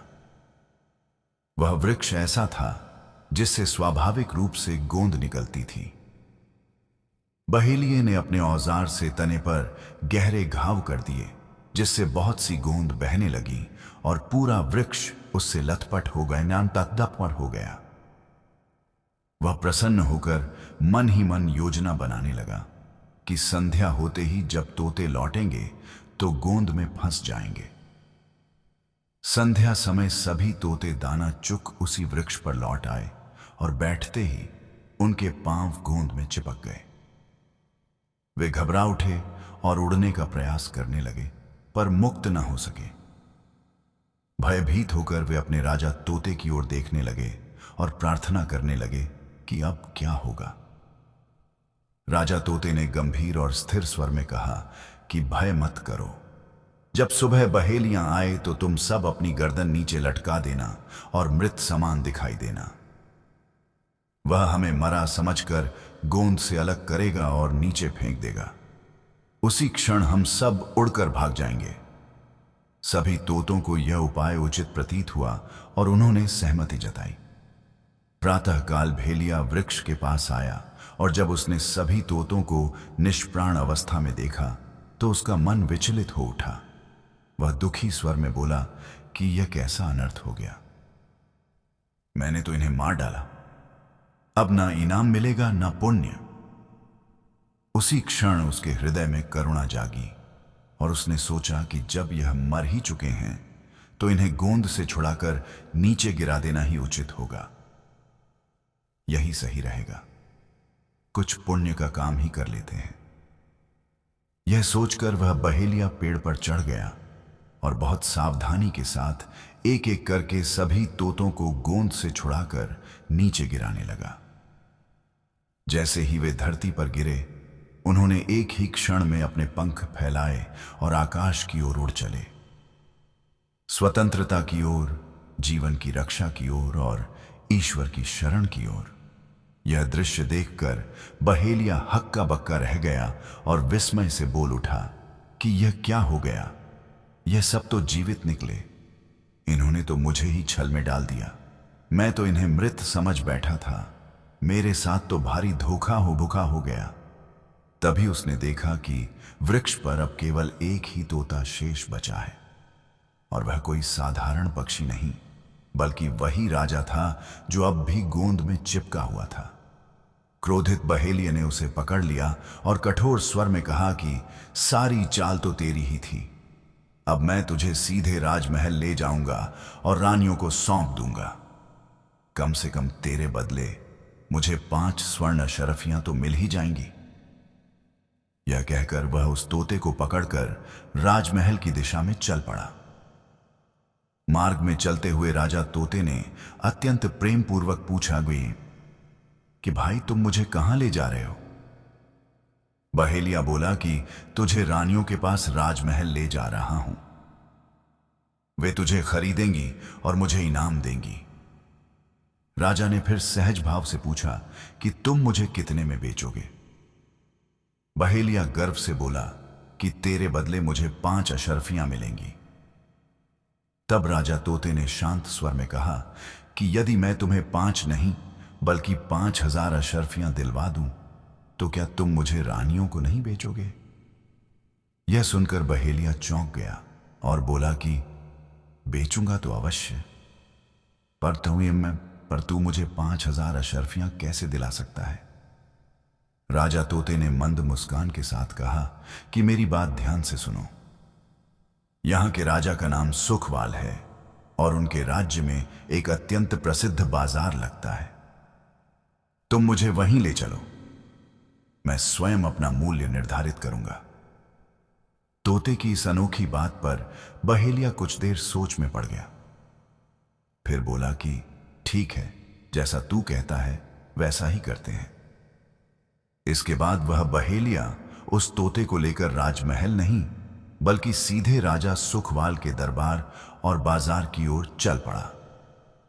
राजा सुखवाल के राज्य में एक अत्यंत सुंदर और धर्ममय परंपरा थी कि जब भी बाजार लगता तो दिन भर व्यापार होता, पर जैसे ही सूर्य अस्त होने लगता और बाजार समाप्ति की ओर आता, यदि किसी विक्रेता की कोई वस्तु शेष रह जाती तो स्वयं राजा सुखवाल उसे खरीद लेते ताकि कोई भी व्यक्ति दुखी होकर खाली हाथ ना लौटे। यही उनका राजधर्म था। उसी राज्य में बहेलिया जब राजा तोते को लेकर पहुंचा तो उसने उसे बाजार में बैठा दिया। लोग धीरे धीरे इकट्ठा होने लगे। कुछ उसे देखने आए और कुछ खरीदने की इच्छा से सभी बहेलिये से संगीत पूछने लगे कि भाई इसे कितने में बेचोगे। तब बहेलिया मुस्कुराकर बोला कि इसका मूल्य तो यह स्वयं बताएगा, क्योंकि यह कोई साधारण तोता मामय संगीत नहीं है। लोग आश्चर्यचकित हुए और फिर तोते से पूछने लगे कि बताओ तुम्हारा मूल्य क्या है। राजा तोते ने मधुर और गंभीर वाणी में कहा कि जो मुझे 5000 अशर्फियां देगा वही मुझे खरीद सकेगा। यह सुनते ही लोग चकित रह गए, क्योंकि एक तोते का इतना मूल्य किसी के लिए संभव नहीं था। पूरा दिन बीत गया, बाजार समाप्त हो गया और सभी लोग अपने घर लौट गए, पर बहेलिया और तोता वही आशा और प्रतीक्षा में बैठे रहे। उधर राजा सुखवाल अपने राजभवन में थे। उन्होंने सेवकों से कहा कि जाकर देखो कहीं कोई विक्रेता बाजार में रह तो नहीं गया, कहीं कोई वस्तु बिना बिके तो नहीं रह गई। सेवक बाजार पहुंचे और देखा कि एक बहेलिया एक सुंदर तोते को लेकर अब भी बैठा है।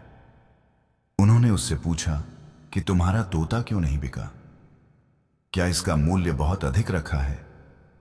तभी राजा तोते ने स्वयं उत्तर दिया कि जो 5000 अशर्फियां देगा वही मुझे प्राप्त कर सकेगा। यह सुनकर सेवक आश्चर्य में पड़ गए और तुरंत राजा सुखवाल के पास लौटकर बोले कि महाराज, बाजार में एक विचित्र तोता है जो स्वयं अपना मूल्य बताता है और उसका मूल्य 5000 अशर्फियां हैं, इसी कारण कोई उसे खरीद नहीं पाया। राजा सुखवाल गंभीर हो गए और बोले कि यह हमारा कर्तव्य है। यदि आज वह बहेलिया निराश होकर लौट गया तो यह हमारे धर्म के विरुद्ध होगा। हम स्वयं जाकर उस तोते को देखेंगे। यह कहकर उन्होंने मंत्रियों को साथ लिया और रथ में सवार होकर बाजार की ओर प्रस्थान किया।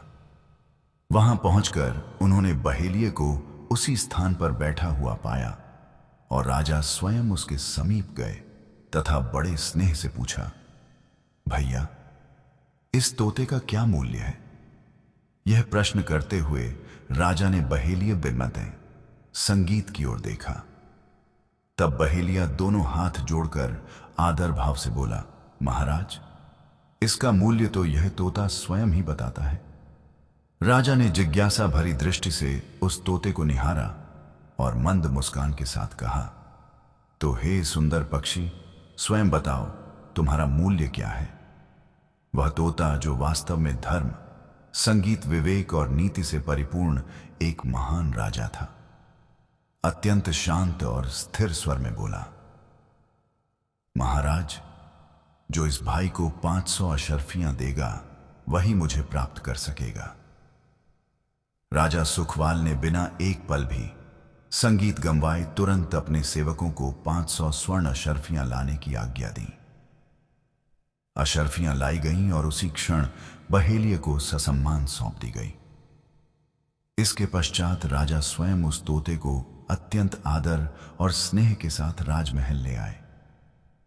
अब वह तोता जो भीतर से ज्ञान और अनुभव का भंडार था, प्रतिदिन राजा को उत्तम उपदेश देने लगा। वह उन्हें धर्म, नीति, विवेक और राजधर्म के सूक्ष्म रहस्यों से अवगत कराने लगा। कई अवसरों पर जब किसी संकट की संभावना होती तो वह पहले ही राजा को सावधान कर देता। राजा उसकी वाणी और बुद्धि से अत्यंत प्रभावित हुए और उसका विशेष ध्यान रखने लगे। धीरे धीरे पूरे राज्य में यह चर्चा फैल गई कि राजा के पास एक ऐसा दिव्य तोता है जो अलौकिक ज्ञान की बातें करता है।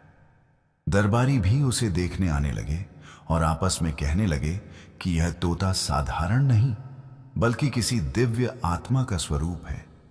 यह समाचार समय के साथ महल की रानियों तक भी पहुंच गया। एक दिन रानियों ने राजा से विनम्र निवेदन किया, महाराज हम भी उस अद्भुत तोते के दर्शन करना चाहती हैं, कृपया उसे हमारे महल में भिजवा दीजिए।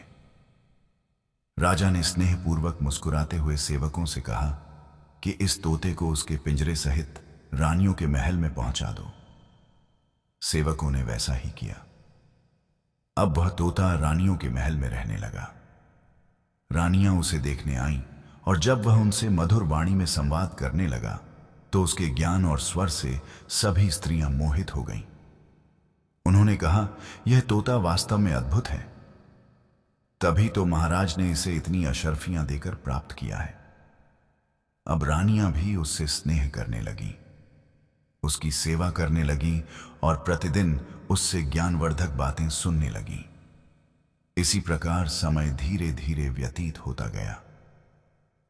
उन रानियों में से एक रानी की एक अत्यंत सुंदर पुत्री थी जो राजकुमारी थी।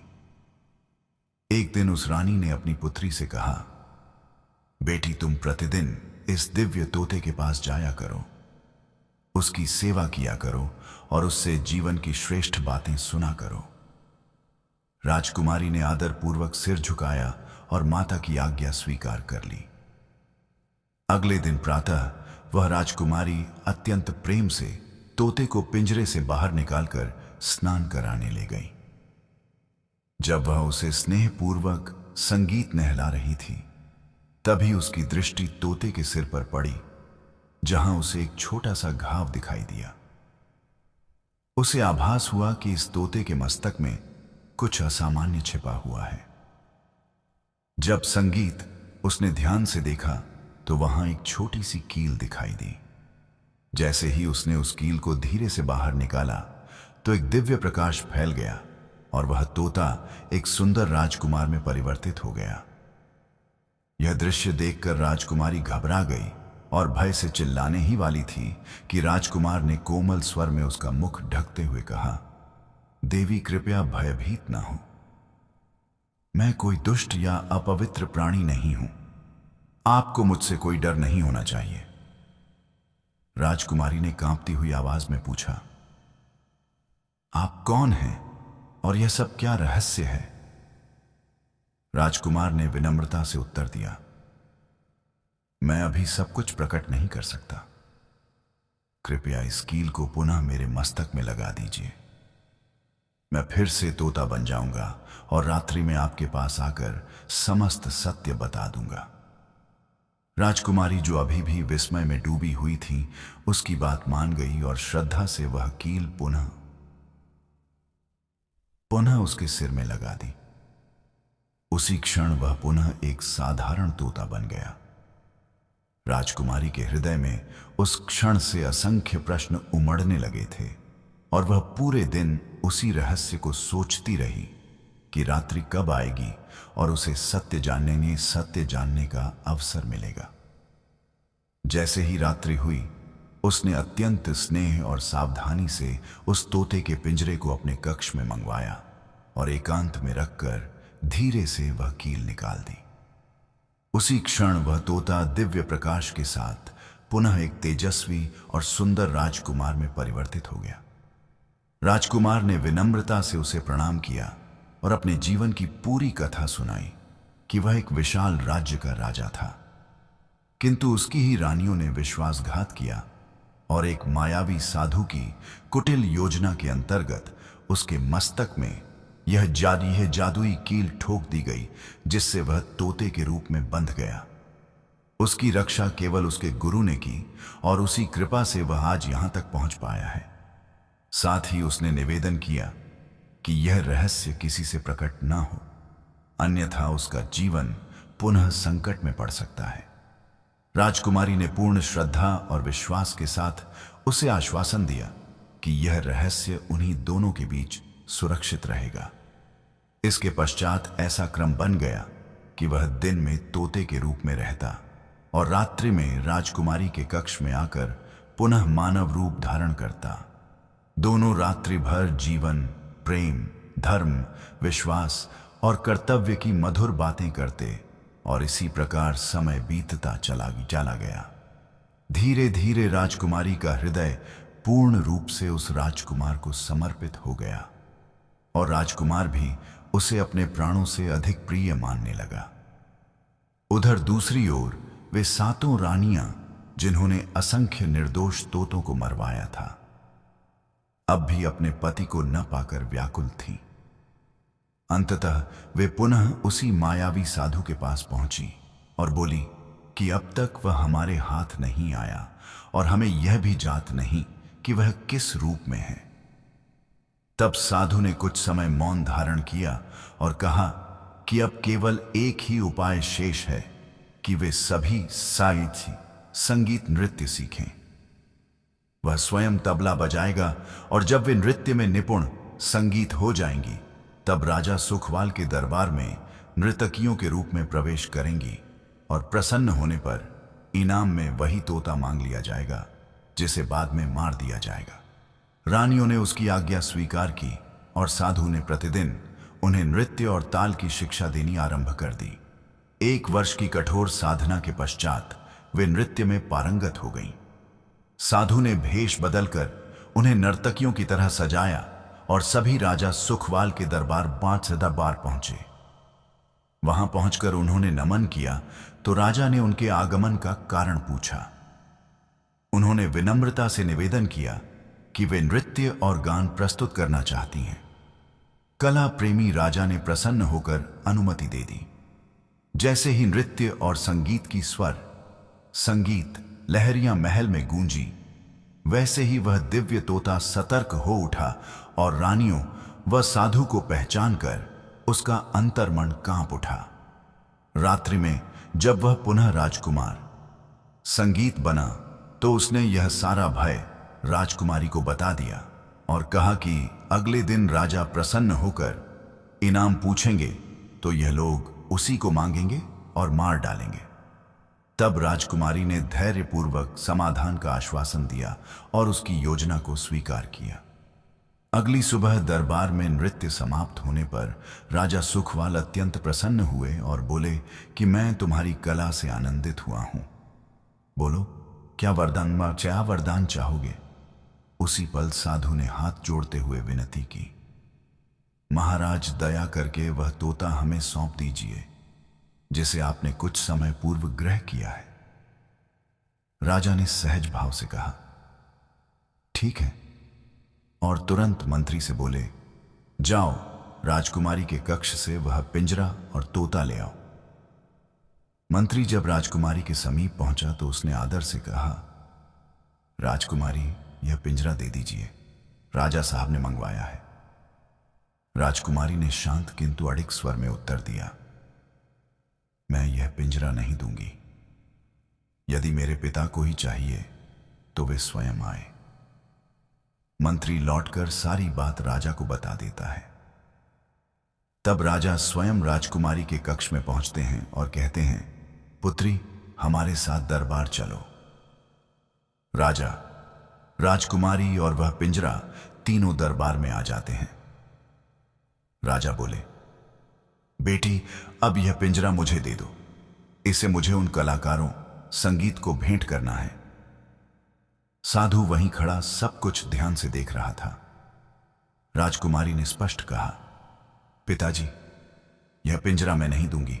राजा ने क्रोध में कहा, पुत्री, यह कैसा व्यवहार है? मैं वचन दे चुका हूं, यह पिंजरा तो मुझे देना ही होगा। तब राजकुमारी का भी धैर्य टूट गया और उसने वह पिंजरा जोर से धरती पर पटक दिया।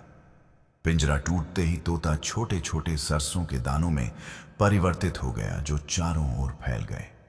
यह दृश्य देखते ही साधु तुरंत कबूतर का रूप धारण कर दाने चुभने लगा और एक एक दाना निगल गया, पर एक दाना भूलवश नाली में गिरकर बह गया। वही दाना असल में वह राजा था। साधु ने ध्यान लगाया और समझ गया कि एक दाना शेष है, वही राजा का स्वरूप है और वह उसकी खोज में लग गया। तभी बचा हुआ दाना दिव्य प्रकाश के साथ बाज में बदल गया। उस बाज ने आकाश में उड़कर झपट्टा मारा और साधु रूपी कबूतर को पंजों में दबाकर भूमि पर गिरा दिया और उसी क्षण साधु का अंत हो गया। इसके बाद वह बात फिर एक दिव्य तोता बना और राजकुमारी ने स्नेह से उसकी कील निकाल दी। वह पुनः राजकुमार के रूप में प्रकट हुआ राजकुमार ने राजा सुखवाल के समक्ष समस्त सत्य उजागर किया और कहा, महाराज, मैं भी एक राज्य का नरेश हूं। यह सातों नर्तकियां मेरी ही रानियां हैं, जिन्होंने मेरे साथ छल किया, और आपकी यह पुत्री मेरी रक्षक बनी है। अब मैं इसी से विवाह करना चाहता हूं। महारानी ने भी कहा, ऐसा सुशील, बुद्धिमान और धर्मपरायण वर हमारी बेटी के लिए और कौन हो सकता है? राजा ने पुत्री से पूछा, बेटी, क्या तुम इसे पति रूप में स्वीकार करती हो?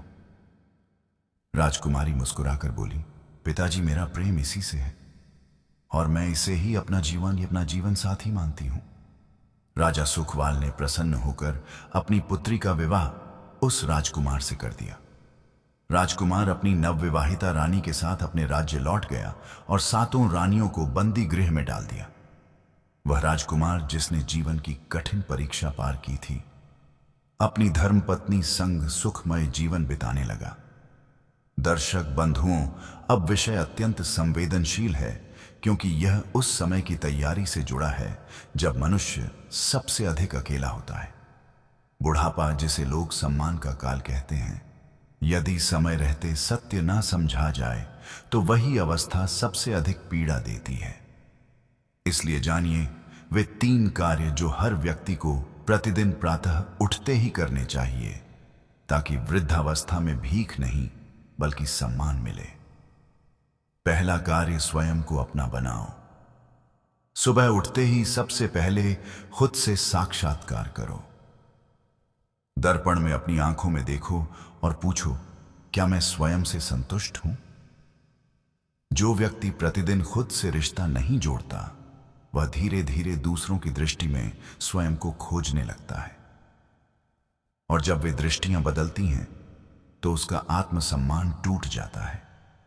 हर सुबह स्वयं को स्मरण कराओ, मुझे किसी पर निर्भर नहीं रहना, मैं ही अपने लिए सबसे बड़ा सहारा हूं। वही व्यक्ति बुढ़ापे में सुखी रहता है जो युवावस्था में अकेले चलने का अभ्यास कर लेता है। दूसरा कार्य, किसी से अपेक्षा मत रखो, केवल अपना कर्तव्य निभाओ।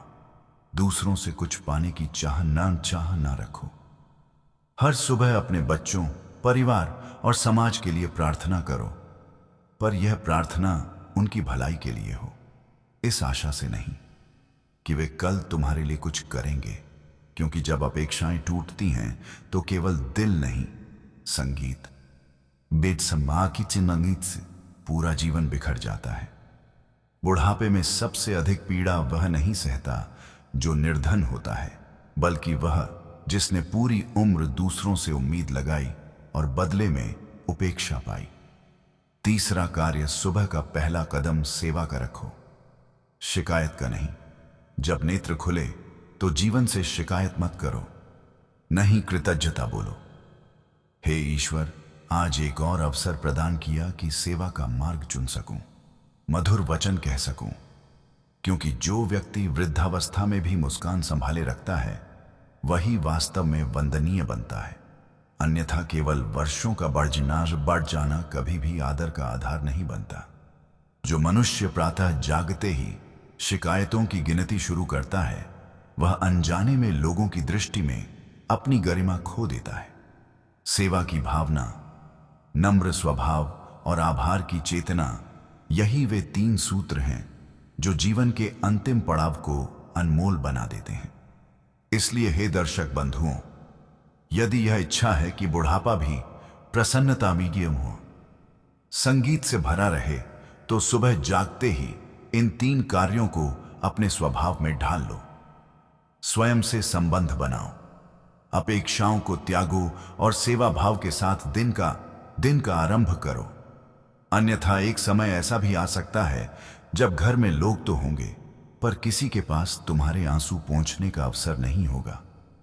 तो दर्शक बंधुओं, यह थे वे 3 बहुमूल्य कर्म, जिन्हें यदि प्रतिदिन सुबह उठते ही अपना लिया जाए तो विश्वास मानिए, बुढ़ापा कभी बोझ नहीं बनेगा, बल्कि वही अवस्था ऐसी बनेगी जहां लोग सम्मान से चरण स्पर्श करने आएंगे, जहां नेत्रों में पीड़ा नहीं बल्कि आशीर्वाद की उजास होगी।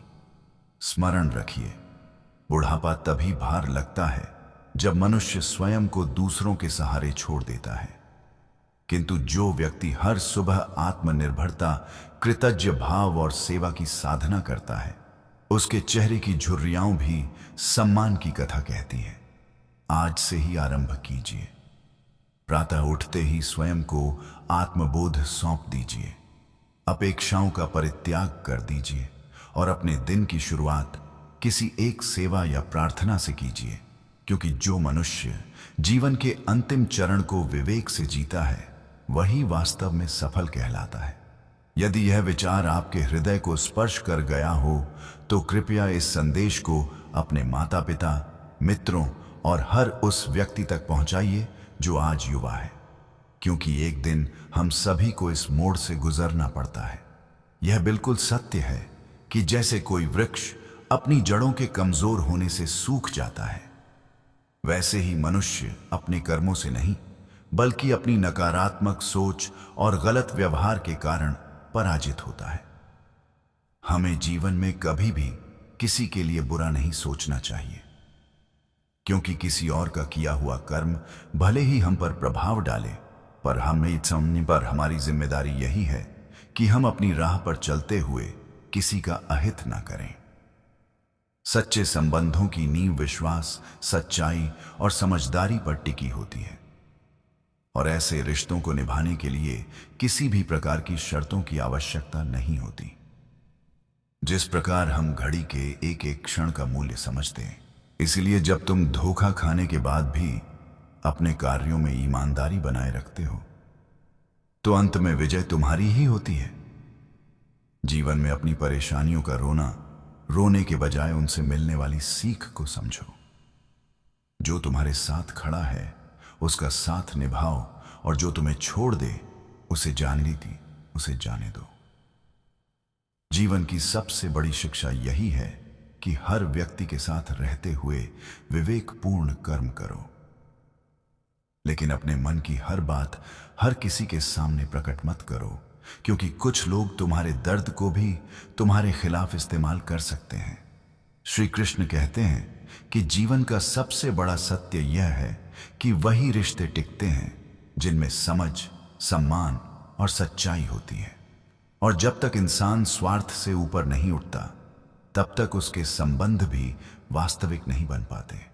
हर मनुष्य का जीवन अलग अलग राहों पर चलता है, लेकिन जो सच में अपने होते हैं वे कठिन से कठिन समय में भी साथ नहीं छोड़ते। चाहे समस्याएं कितनी भी बड़ी क्यों ना हो, रिश्ते समय की कसौटी पर तभी टूटते हैं जब उनमें भरोसे और सच्चाई की कमी आ जाती है। जब लोग स्वार्थ के कारण स्वयं को श्रेष्ठ समझने लगते हैं, तब वही संबंध धीरे धीरे बिखरने लगते हैं। यह बात हमेशा याद रखो कि तुम दूसरों के साथ जैसा व्यवहार करते हो, वही तुम्हारी आंतरिक शक्ति और संस्कारों की पहचान होता है। यदि तुम अपने ही लोगों से सम्मान और प्रेम से बात नहीं करते, तो समझ लो कि तुम जीवन की सबसे बड़ी भूल कर रहे हो। मनुष्य के जीवन का सबसे कठिन क्षण वही होता है जब उसे यह एहसास होता है कि जिन्हें वह सबसे अधिक महत्व देता था, उन्हीं की नजरों में उसका कोई मूल्य नहीं रहा। यही वह समय होता है जब भरोसा टूटता है और हृदय में एक अजीब सा खालीपन भर जाता है। लेकिन यही वह घड़ी भी होती है जब आत्मविश्वास और साहस की सबसे अधिक आवश्यकता होती है। जीवन में कभी यह मत सोचो कि तुम अकेले नहीं चल सकते, क्योंकि अकेले चलने का साहस ही वह शक्ति है जो हर कठिनाई से बाहर निकलने का मार्ग दिखाती है। हमेशा यह विश्वास रखो कि जो चीज तुम खोते हो वह तुम्हें किसी बेहतर रूप में वापस मिलती है, क्योंकि यह संसार कभी स्थिर नहीं रहता और हर बदलाव अपने साथ कुछ नया लेकर आता है। सबसे बड़ी समझ यही है कि जब तुम्हें यह महसूस हो कि तुम बिल्कुल अकेले हो, तब जान लेना कि ईश्वर तुम्हारे साथ है और वही शक्ति तुम्हें कभी टूटने नहीं देती। हम सभी के भीतर वह दिव्य ऊर्जा मौजूद है जो हमें सही दिशा दिखाती है। बस आवश्यकता है उस पर भरोसा करने की। यदि इस संसार में हर कार्य केवल मनुष्य द्वारा ही संभव होता तो मेरा अस्तित्व ही अर्थहीन होता, क्योंकि जहां तुम्हारे प्रयास समाप्त होते हैं वहीं से मेरा अर्थात ईश्वर का कार्य आरंभ होता है। हमेशा लोगों की भावनाओं को समझने का प्रयास करो, क्योंकि कई बार आंसू खुशी का संकेत होते हैं और मुस्कान के पीछे गहरा दर्द छिपा होता है। किसी को केवल उसकी बाहरी छवि से आंकना और उसके भीतर छिपे दर्द को ना समझना सबसे बड़ी भूल है। श्री कृष्ण कहते हैं कि ऐसे बनो कि लोग तुम्हारे आने की प्रतीक्षा करें, तुम्हारे जाने की नहीं, क्योंकि अक्सर लोग हमें उतना ही अपनाते हैं जितनी उन्हें हमारी आवश्यकता होती है। यही जीवन का कठोर सत्य है कि अधिकांश लोग तभी तक साथ रहते हैं जब तक उनका कोई स्वार्थ जुड़ा होता है, लेकिन वास्तविक रिश्ता वही होता है जो बिना किसी अपेक्षा के निभाया जाता है। किसी का साथ छोड़ने से पहले उसे वहीं तक छोड़कर आओ जहां से उसने तुम्हारा साथ शुरू किया था, क्योंकि किसी को छोड़ते समय सम्मान देना बहुत जरूरी है, यह जाने बिना कि वह किस परिस्थिति से गुजर रहा है और हमारे साथ चलते हुए उसने कितनी पीड़ा सहन की है। किसी से भी कुछ बोलने से पहले एक क्षण रुककर अवश्य विचार कर लेना चाहिए कि यदि वही शब्द तुम्हारे लिए कहे जाए तो तुम्हारे मन पर क्या प्रभाव पड़ेगा। सोच समझकर कहे गए शब्द गहरा असर छोड़ते हैं। संगीत, जबकि बिना विचार बोले गए वाक्य अक्सर रिश्तों में दरार पैदा कर देते हैं। इच्छाओं के इस संसार में आगे बढ़ना और मंजिल की ओर चलना जरूरी है, पर इस सफर में कभी भी किसी के बारे में नकारात्मक धारणा मत बनाना, क्योंकि तुम नहीं जानते कि सामने वाला अपने जीवन में कितनी कठिन उलझनों से गुजर रहा है। हर इंसान की लड़ाई अलग होती है और उसे वही व्यक्ति समझ सकता है जिसने कभी वैसी ही परिस्थितियों का अनुभव किया हो। तुम्हारी अहमियत तब तक बनी रहती है जब तक तुम लोगों की जरूरतों में काम आते हो, और यही कटु सत्य है कि समय और हालात रिश्तों व मित्रताओं का स्वरूप बदल देते हैं। श्री कृष्ण कहते हैं कि परिश्रम से भय क्यों करते हो, क्योंकि यह डर तुम्हें कभी उस ऊंचाई तक नहीं पहुंचने देगा जहां तुम्हारा लक्ष्य है। संघर्ष ही वह सीढ़ी है जो इंसान को सफलता की ऊंचाइयों तक ले जाती है, और यह हमेशा याद रखना कि मंजिल उन्हीं को मिलती है जिनके सपनों में जुनून और जीवंतता होती है। उड़ान पंखों से नहीं बल्कि मजबूत हौसलों, संगीत से भरी होती है, और जब तुम अपनी मेहनत को अपनी परेशानियों से बड़ा बना लेते हो तब ईश्वर भी तुम्हारे पक्ष में खड़ा दिखाई देता है। दुनिया को दिखा दो कि तुम हार मानने वालों में शामिल नहीं हो, और अपनी कठिनाइयों को यह एहसास करा दो कि अब उनका द्वार समाप्त हो चुका है। जो मंजिलें अपने अभिमान में चूर रहती हैं उन्हें भी तुम्हारी इच्छा शक्ति के आगे झुकना पड़ता है। अपने रास्ते पर अकेले चलने से भय मत खाओ, क्योंकि सत्य का साथ देना और असत्य का विरोध करना भले ही तुम्हें अकेला कर दे, लेकिन यही तुम्हारे भीतर की शक्ति को और मजबूत करता है। खून के रिश्ते कई बार केवल नाम के रह जाते हैं, नहीं टने जाते हैं, जबकि असली रिश्ता वही होता है जो कठिन समय में तुम्हारे साथ कंधे से कंधा मिलाकर खड़ा हो। संगीत, क्षमा करना एक महान गुण है, पर बार बार क्षमा करना सामने वाले को तुम्हारी कमजोरी का संकेत दे देता है। जो व्यक्ति तुम्हारे दर्द को समझे बिना चला जाए उसे रोकने का कोई अर्थ नहीं होता, और जो तुम्हारी खामोशी में भी तुम्हारे कष्ट को पढ़ ले वही वास्तव में तुम्हारा सच्चा साथी होता है। आज के समय में अधिकतर रिश्ते सतही और पल भर के होते हैं, इसीलिए दूसरों को बदलने में ऊर्जा न लगाकर स्वयं को बेहतर बनाने पर ध्यान देना चाहिए। पूरी दुनिया को अपने अनुसार ढालने से अच्छा है कि अपने दृष्टिकोण को बदल लिया जाए। हर ठोकर इंसान को कमजोर नहीं करती। कुछ ठोकरें उसे पहले से कहीं अधिक मजबूत बना देती हैं। सभी को खुश रखना संभव नहीं है, लेकिन किसी को जानबूझकर दुख ना पहुंचाना तुम्हारे वश में जरूर होता है। समय सबसे बड़ा गुरु है। अच्छा समय अहंकार से दूर रहना सिखाता है और बुरा समय धैर्य, सहनशीलता व विवेक का पाठ पढ़ाता है। हार वास्तव में एक भ्रम मात्र है, क्योंकि जीवन में या तो विजय मिलती है या फिर एक महत्वपूर्ण सीख। यदि आज का समय कठिन है तो उसे सहन करते हुए उससे सीख लो, ताकि आने वाला कल उज्जवल बन सके। यदि आज तुम रुक गए तो अब तक किया गया सारा संघर्ष व्यर्थ चला जाएगा, क्योंकि संघर्ष अक्सर अकेले ही करना पड़ता है, जबकि सफलता के समय पूरी दुनिया साथ खड़ी दिखाई देती है। शरीर की शक्ति से अधिक आत्मा की शक्ति का महत्व होता है, और तुम्हें साहस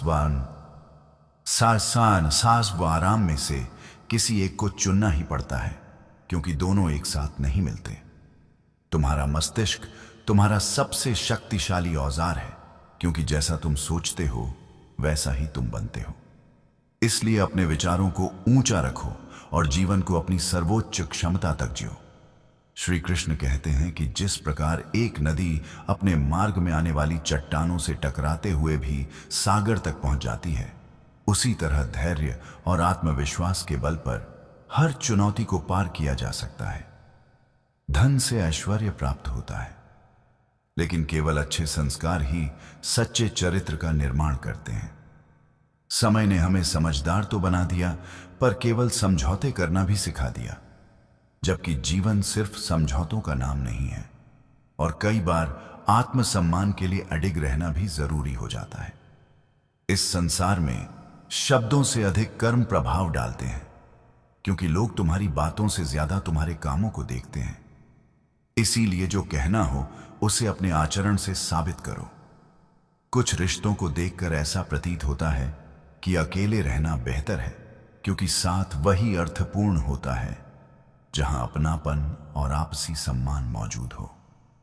बिना समझ और स्नेह के कोई भी संबंध केवल दिखावे तक सीमित रह जाता है, नैतिकता रह जाता है। अपमान देकर शत्रु बनाने से कहीं श्रेष्ठ है प्रेम से किसी को अपना बना लेना, क्योंकि जो प्रेम से जीता जाता है वह स्थायी होता है, और जो भय से जीता जाता है वह एक दिन विद्रोह का रूप ले लेता है। एक पुरुष का कर्तव्य है कि वह स्त्री का सम्मान करे, लेकिन यह भी उतना ही आवश्यक है कि यह सम्मान परस्पर और समान भाव से बना रहे। जहां किसी रिश्ते में केवल एक ही ओर से आदर की मांग की जाती है, वहां संतुलन और स्थिरता कभी टिक नहीं पाती। वही संबंध श्रेष्ठ कहलाते हैं जिनमें दोनों ओर से सम्मान, समझ और समर्पण समान रूप से उपस्थित हो। जीवन का हर दिन अपने आप में एक नया अवसर लेकर आता है, जबकि मृत्यु केवल एक बार घटित होती है। इसलिए जीवन हमें प्रतिदिन स्वयं को बेहतर बनाने का मौका देता है। इसी कारण हर दिन को इस भाव से जीना चाहिए कि वह केवल बीतता, संगीत हुआ समय ना बने, बल्कि अर्थपूर्ण अनुभव और स्मृति में बदल जाए। कई बार जीवन हमें साधारण से पात्र में अमूल्य रस परोस देता है, लेकिन हम उस पात्र की सादगी देखकर उसे ठुकरा देते हैं, क्योंकि हमारी दृष्टि अक्सर केवल बाहरी चमक को ही असली मूल्य मान लेती है, जबकि सच्चाई यह है कि वास्तविक गहराई, सत्य और अर्थ हमेशा सरलता और सहजता में ही छिपे होते हैं। हर समस्या अपने साथ कोई ना कोई अवसर भी लेकर आती है, बस उसे पहचानने की दृष्टि चाहिए। जो लोग तुमसे सच्चे मन से जुड़े हैं उन्हें दिन में एक बार अवश्य स्मरण करो, ना कि दिखावे के लिए बल्कि पूरे मन से। ईश्वर तुम्हारे बाहरी रूप या शब्दों को नहीं, बल्कि तुम्हारे अंतर्मन की भावना को देखता है। यदि जीवन में तुम्हें समझने वाले लोग मिल जाएं, तो इसे ईश्वर की विशेष कृपा समझना चाहिए। यदि कोई व्यक्ति तुम्हारे प्रति बुरा व्यवहार करता है, तो वह उसकी आंतरिक दुर्बलता को दर्शाता है। परंतु तुम्हारा कर्तव्य है कि तुम किसी के प्रति दुर्भावना न रखो। मूर्खता से वाद विवाद करने का कोई लाभ नहीं होता। इसलिए यदि कोई असंगत बात कहे तो शांत मुस्कान के साथ उसे उसकी बात पर रहने दो। स्वयं के साथ मित्रता करना सीखो, क्योंकि तुम्हें कोई उतनी संगीत गहराई से नहीं समझ सकता जितना तुम स्वयं को समझ सकते हो। ईश्वर पत्थर में भी विद्यमान है, यदि उसे सच्चे भाव से खोजा जाए, और वही ईश्वर हर इंसान के भीतर भी है। बस शर्त इतनी है कि इंसानियत को सच्चे दिल से अपनाया जाए। हर परिस्थिति में धैर्य को थामे रखना और संघर्ष के समय अडिग रहना ही वास्तविक शक्ति है। हमारी असली सामर्थ्य हमारी सहनशीलता और स्थिरता में छिपी होती है।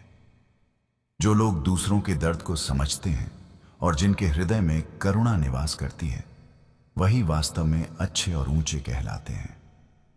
और ऐसे लोग धीरे धीरे जीवन के बंधनों से मुक्त हो जाते हैं। सही दृष्टि वाले व्यक्ति के लिए कचरे का ढेर साधारण पत्थर और चमकता सोना समान होते हैं। तुम्हारे कर्म ही तुम्हारी वास्तविक पहचान बनाते हैं। प्रेम का स्वभाव माफी मांगने और देने दोनों के लिए तैयार रहता है, जबकि अहंकार केवल माफी सुनना चाहता है। जब मन विषयों पर अत्यधिक विचार करता है तो वह उनसे बंध जाता है। बंधन से कामना उत्पन्न होती है और कामना से क्रोध जन्म लेता है, और यही क्रोध धीरे धीरे तुम्हें शांति, संतुलन और विवेक से दूर ले जाता है। जब जीवन में गहरा दुख सामने खड़ा हो जाता है तो ऐसा प्रतीत होता है मानो पूरी दुनिया ही विरोध में आ गई हो और हर व्यक्ति स्वार्थी तथा मतलबी दिखने लगे। लेकिन यह भी स्मरण रखना चाहिए कि यही कठिन परिस्थितियां भीतर से तुम्हें अधिक मजबूत, परिपक्व और जागरूक बनाती हैं। यह तुम्हारे अंदर छिपी सहन शक्ति और विवेक की क्षमता को धीरे धीरे जागृत करती है। जीवन का सबसे गहरा और बड़ा सत्य यही है कि जो भी कठिन घड़ी सामने आती है वह तुम्हें कुछ सिखाने के लिए ही आती है। उसे टालने की जगह स्वीकार करो और अपने भीतर छिपी ताकत को महसूस करो। यही अनुभव अंत में तुम्हें संगीत वास्तविक रूप से मुक्त, शांत और संतुष्ट बनाता है। श्री कृष्ण कहते हैं कि हार और जीत, लाभ और नुकसान सब क्षण भंगुर है। जीवन कभी किसी एक के लिए ठहरता नहीं। यह उसी के साथ चलता है जो इसके नियमों और संगीत चालों को समझ लेता है। पीड़ा हर किसी के हिस्से में आती है, लेकिन अंतर सोच और साहस का होता है। कोई दुख से टूट जाता है और कोई उसी दुख से खुद को तराश लेता है। भूलें मनुष्य को दिशा दिखाती है। अगर उनसे सीख ली जाए तो वही भूलें आगे बढ़ने की सीढ़ी बन जाती हैं। लेकिन यदि उन्हें नजरअंदाज कर दिया जाए तो वही गलतियां इंसान को डुबो देती है। वाणी पर नियंत्रण रखना अत्यंत आवश्यक है, क्योंकि अधिकांश अपराध शब्दों से ही जन्म लेते हैं। सच्ची शांति बाहरी हालात से नहीं मिलती, बल्कि भीतर की मानसिक स्थिति और भावनाओं से उत्पन्न होती है। जीवन साथी ऐसा होना चाहिए जो परिस्थितियों को बदल दे, ना कि खुद हालात के सामने बदल जाए। इंसान का असली स्वभाव तब सामने आता है जब उसे तुमसे कोई स्वार्थ नहीं रहता। इसीलिए खुद को किसी की आदत मत बनने दो। जब तक कोई तुम्हें पसंद करता है तब तक वह तुम्हारी कमियों को नजरअंदाज करता है, और जब नफरत करता है तब तुम्हारी अच्छाइयों को भी देखना बंद कर देता है। यह संसार अक्सर बेशर्म को आकर्षक, छल करने वाले को बुद्धिमान और सीधे इंसान को मूर्ख समझ लेता है। लेकिन याद रखना, तुम्हारा सच ही तुम्हारा सबसे मजबूत सहारा, संगीत होता है। अगर तुम सत्य के मार्ग पर चलते हो तो तुम्हें कुछ याद रखने की आवश्यकता नहीं पड़ती। दिमाग को शांत रखो ताकि निर्णय गलत ना हो, और भाषा को मधुर रखो ताकि अपने लोग दूर ना हो। सत्य के रास्ते पर चलने पर कष्ट के कई पड़ाव आएंगे, लेकिन यही सफर अंत में तुम्हें स्थायी शांति और संतोष तक पहुंचाएगा। तुम्हारी मुस्कान कभी किसी की पीड़ा का कारण नहीं बननी चाहिए और तुम्हारा दर्द कभी किसी की हंसी की वजह नहीं होना चाहिए। जीवन वैसा ही प्रतीत होता है जैसा तुम्हारा दृष्टिकोण होता है। अगर जीवन की दौड़ में तुम धीरे ही सही लेकिन निरंतर आगे बढ़ते रहे और रुके नहीं तो समझो तुम विजय हो गए। श्री कृष्ण कहते हैं कि सुगंध तो हवा के साथ बह जाती है, लेकिन इंसान की अच्छाई हर दिशा में फैलती है। अगर जीवन में किसी को खोजने का मन हो तो ऐसे व्यक्ति को खोजो जो तुम्हारी परवाह करें। इस्तेमाल करने वाले बहुत मिल जाएंगे, लेकिन निस्वार्थ भाव से साथ निभाने वाले बहुत कम होते हैं।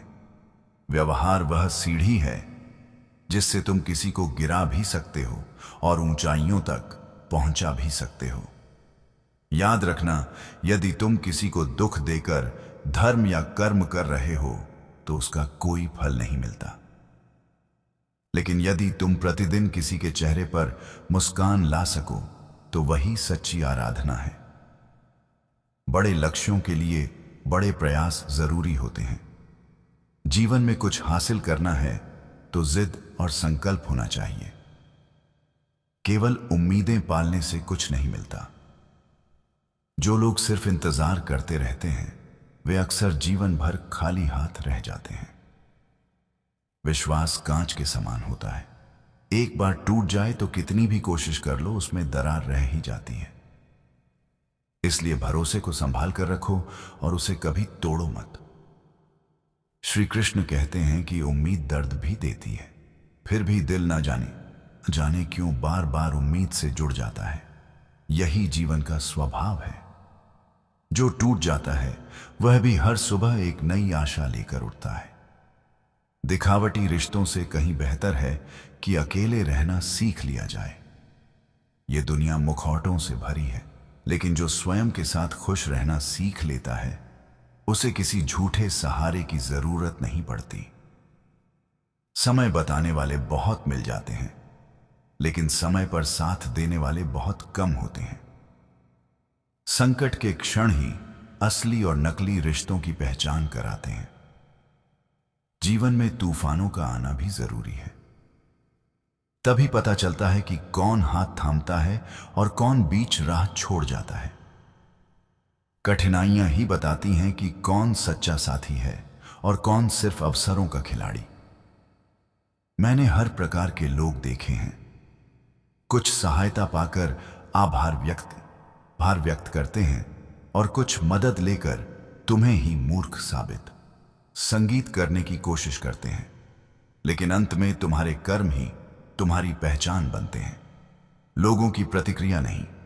जो किसी को पूरी सच्चाई से चाहता है वह अक्सर स्वयं ही टूट जाता है, क्योंकि सच्चे प्रेम में स्वार्थ नहीं होता और इस संसार में निस्वार्थ प्रेम की कदर करने वाले बहुत कम होते हैं।